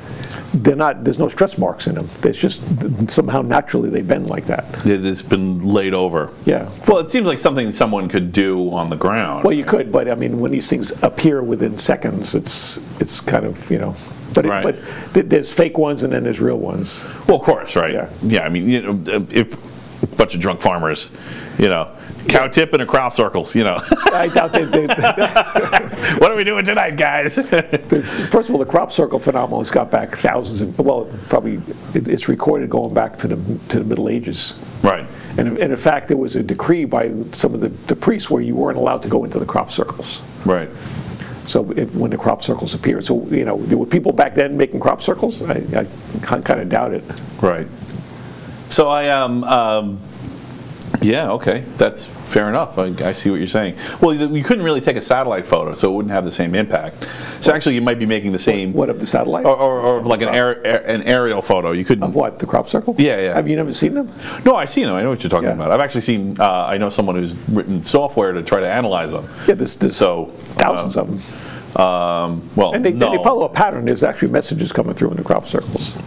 Right. So if you follow there's patterns that are coming through on the different crop circles. Right. Well, it's just that we're in the symbolic analysis business, so it's just another set of symbols to analyze. Yeah.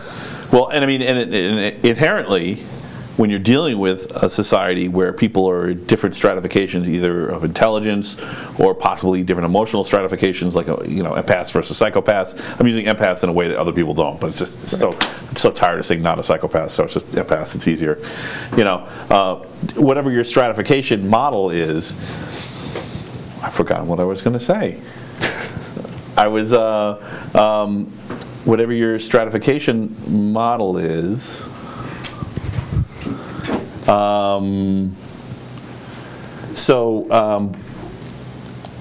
Whatever. You all talked out here at this point. No, I'm getting there. This is kind of cool, though. I don't want to stop. It doesn't really matter how you're looking at it. Yeah, it's not coming back to me. All right, well, we'll move on and go on to the next thing. What got you interested in crop circles in the first place? Is it just that it's just a part of the whole genre? Is it just that you saw a picture of a crop circle and said there's something to this? Or I don't have that much of a fascination with crop circles. I'm just aware of what they are. They're in kind of the genre of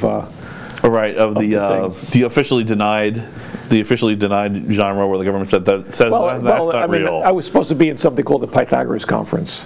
Right. By Sandra Sabatini was running it. You do a search for her. I think she's got a show on. Okay. I forget what the show is called. You can look it up. And this was supposed to take place in Louisville, Kentucky, a couple years ago. Mm-hmm. And we were all set to go. I was going to do a talk on age regression. And I was going to do a talk on the Akashic records. Okay, Akashic records. What's that? Yeah, it was a whole other thing. We'll go into that another time. Okay, yeah. And I still have tons of questions for you. I want to see this through. I'm set to go down there I was going to leave like Saturday night or Friday night. Oh, Saturday night or Sunday night. I think it was going to leave Sunday. The conference started like on Wednesday. I was going to get there like Tuesday, and we were going to set up and get adjusted to it and everything.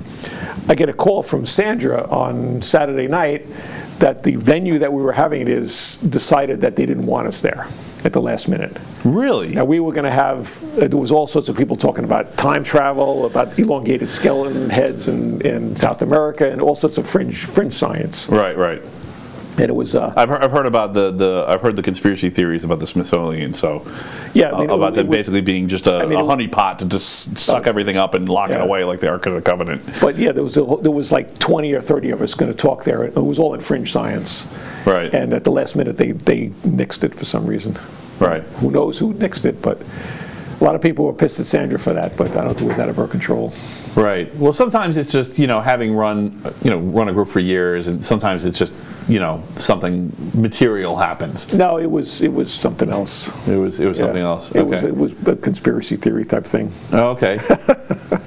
Well, I'm sorry that happened, but hopefully it'll work out for next time. Yeah. Yeah, I wish I remember what I was going to say, because it was a good point, but I just had to make so many segues. There was a shtick from the last one. So many segues that I just lost track of my thought on it. All right. I don't know. Is there anything else you want to wrap up with? Something you want to plug your business or talk about it last? I'm going to be at. Let's see. I have this written down here.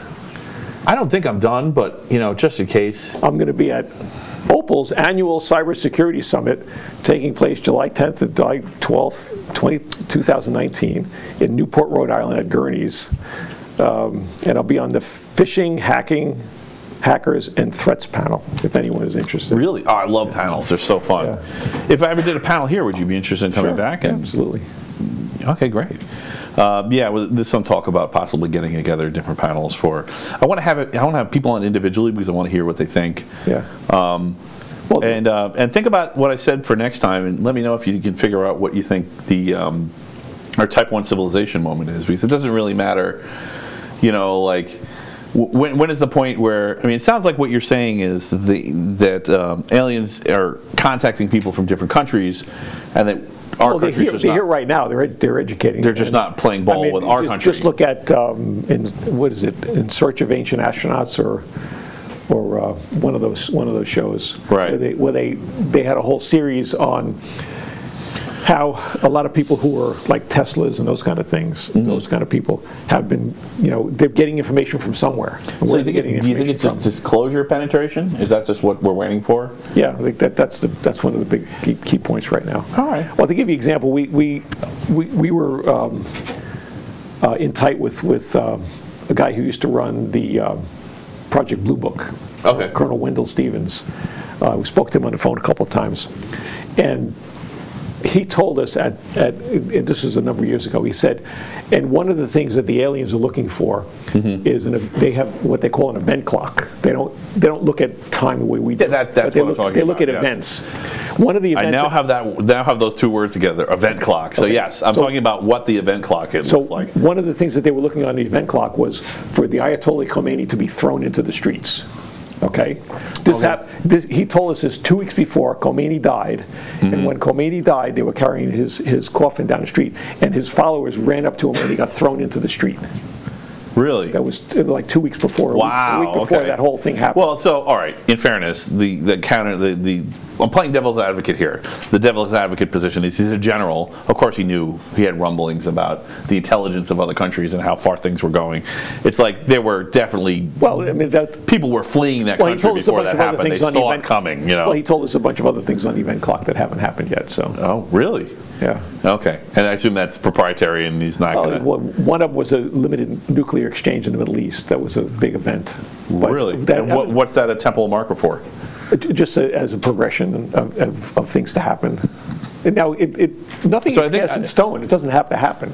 No, I understand. If we evolve more, then it won't happen. Actually, but, look what happened over the last couple of days. There was all sorts of rockets firing from one into Israel, right? Mm-hmm. It happened yesterday or today, I think. So I'm gonna give myself a universal disclaimer here, and then I'm gonna go into something, my own kind of woo-woo thing. So my universal disclaimer is that I have my own theories about how predictive technology works. So I think, what we think of as psychic is actually the subconscious doing a kind of a distributed computer kind of act. Because there's definitely some really compelling future telling out there. Right. Sometimes it's wrong. There's lots of fakers, obviously, but there's also some really people make predictions, and there's there's no tangible reason why that prediction was right, and yet it is. Mm-hmm. Why did that happen? So I think the way that look at the predictions of The Simpsons. Oh yeah. Well, I think artists are some of the best at expressing those. There's a whole other conspiracy theory about that one, but that's another topic. So I think there's actually a rational, kind of down-to-earth explanation for this, and it doesn't discount anything else at the edge of the periphery. It's just that I'm kind of pushing the edge of the periphery a little further out and saying, okay, psychic projections, there's a reason for it. And it isn't actually psychic. I think what's going on is that we're basically acting like a SETI-at-home kind of computer, human beings are, and that we actually use linguistic shifts to communicate with each other, and that subconsciously, and that we're kind of giving each other jobs to work on subconsciously. And our conscience and our subconscious are the same thing. Like, the same thing that you were visiting when we're in a gamma state or a beta state, and A theta. Sorry, theta? Gamma and beta or coma. Sorry, right. Theta. Right. So when I'm jogging and I feel the runner's high and I go into the ether. You've entered flow at that point. Right. They entered the flow. Yeah. So that kind of the things that you can see when you're in the flow state, they're always there, but they're right. But you're open to it. Right. Now, you're open to it. Your rational mind can communicate with your subconscious. Well, what happens is the part of your mind that focuses on time flow shuts down because you've entered into a state where you've released that because of some outside influence on your body, which I believe is stress induced, and your body goes into a. Do you play music? I do. You do. Okay. What do you play? Drums. I play drums too. Yeah. Oh, that's really weird. I used to be a professional drummer, but really? Oh, okay. That's another story. All right. Well, that shoots that theory out. Anyway, so you enter the survival level. When you enter the survival level, all of a sudden you start pulling information from other areas. Right. So that actually makes sense with what I say. That doesn't contradict it at all. Right. So what I'm saying is that our conscience is actually a risk manager. And just to put it in perspective, nature has a cheap risk manager, which is jealousy. When an animal looks at another animal and says, why does that animal have all that stuff that I don't have? And gets jealous. And of course humans do this too. We do everything that the animal kingdom does. Yeah. Right? That's not a deep thought. That's envy is a very superficial kind of, and so that's the cheap conscience. And that gives you an idea of what a conscience is, what a risk manager is. So we have a more expensive, more complex risk manager, which is that we compare unlike emotional experiences, and we kind of glue them together to form a new picture of things, something we've never seen before, right? So this thing has the attributes of this, and this, and those things together make this decision pattern, right? So it's to put it in computer terms, it's almost like it's a relational database that sits on top of our thoughts, right? So if that's true, then we have a way that we can view risk and thoughts. We have a way that we can view events and come up with new abstract ideas. This is where the imagination comes from. And that what we're doing is we're actually doing what we naturally do, which is processing future risk. And that when we use linguistic shifts, like when we shift our lexicon, when we're changing the words that we use to talk about things, that we're actually, those shifts are how we're communicating to each other, our SETI-at-home style background supercomputer in our conscience. And then we're actually solving the problems of what's going to happen next in a way that our rational minds can't keep up with. So this is a completely down-to-earth, straight, hard science, plausible, it's a theory, but hard science plausible group of theories as to how people are making successful psychic predictions. So with that said, they may actually be doing psychic predictions, though. They may be, and of course I could still be right, and that doesn't discount that at all. Right. It just means that I've identified one mechanism by which this happens. No, what's really interesting is the imagination section of the brain is the same. It's the same part. You lost your bottom.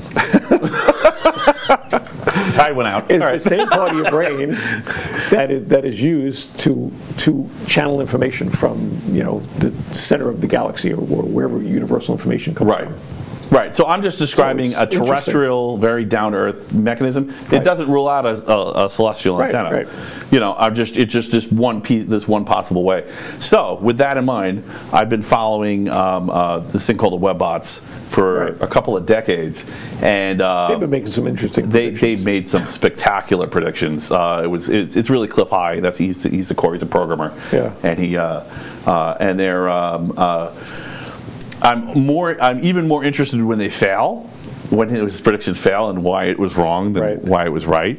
But well, it comes back to if the least influence on that. When it comes to the people space, you know, this person's going to do this thing at this time. And so one of the things there's a couple of things that happen. One is you can change the outcome, and the other one is it's almost impossible to tell the dates and the times that things are going to happen. You end up coming with kind of a flexible ruler of temporal dates. Right. This happens, then this happens, and this happens, and this happens. And sometimes you'll miss one, and you'll jump an event because the event has changed. But it's hard to predict the future. There's a Heisenberg kind of effect. Because we're so fluid and we're unpredictable. Right, but if you use the temporal marker system and you exclude dates, it's pretty damn good. Right. It's compelling for those that are interested. If you're not interested, nothing's going to make you interested. But I just wanted to, the longest disclaimer in history, but I wanted to throw that disclaimer out there so that if anybody looks at this later and they go, well, why are you entertaining the possibility of UFOs, you know, and aliens, you know. Why are you not entertaining it? Well, here's another thing for you. Is there any difference between, you know, if we're in a simulation, or if there's aliens, or if there's a higher being, as in most people worship as a deity? They're all in the same space. That's the problem. Is that you know, and that's exactly why you can agree with all three of them being possible, or you can deny all three of them. But it's really hard to do both. Well, that's exactly. And most conventional scientists, including atheists, say, "Oh, well, aliens are possible." Okay, well, guess what? Tour bus you're on? Right. You're going straight to Arizona on that tour bus. I was looking for a picture that I can't seem to find over here. But that's one of the reasons why the aliens haven't made contacts, because they don't want to be treated as deities. At least the benevolent ones. So basically, we're stewing in our own nuclear waste because humans act too much like groupies. Well, they want to give away their power. You know, if some alien walks in, oh my God, they're God, right? And I'm giving away my power to them instead of saying, they're my equal. They're just more. It's just like a college. Well, we're going to stop solving things at that point. It's a college professor versus a kid in kindergarten, right? They're God because look what they can do and I can't. Right. And they're no different than you if you put the work in to study it. Right. No, I totally agree. I mean, you just have to look at Old Testament, look at Genesis. You know, everyone's like, oh, come on, flaming swords, well, that looks stupid when you're in the year 1 AD. Go look. Lightsabers. Right? Seriously, right? Go watch Ancient Aliens. Obviously, it was aliens. You know, I love that show because everything is like aliens. Right. You know, or it's a simulation, like Musk's favorite. You know, you can't tell. You see, it actually, you have to reach a level of maturity to say, I don't know. Right, you know, and I think maybe that's what they're waiting for. Maybe they're waiting for a point where people are actually willing to say, that's impossible, you're being ridiculous, you're a goofy person, versus, I don't know. It's personal growth. I don't know, beat me up. I don't know. I'm going to get a t-shirt, I don't know, so they can beat me up. So, anything else you want to close with? I'll close with a quick story if you want. Yeah, go for it. So we hired this programmer in Florida to do some work for us a few years ago. Right. So he calls us up one day. So I couldn't do any work because the air conditioner broke in my house. I couldn't do any work because I'm in a hotel and there's no internet service. And the best one was, I couldn't do any work because my house is haunted and the Ghostbuster guys are coming to check it out. You can't make this stuff up. Wow, really? Where was this? It was somewhere in Florida. I mean, we were just like roaring because this guy came with so many excuses on why he couldn't do the work. Wow. It was incredible. That's awesome. All right, well, thank you so much for being on the show. Thank you. Rich Siena.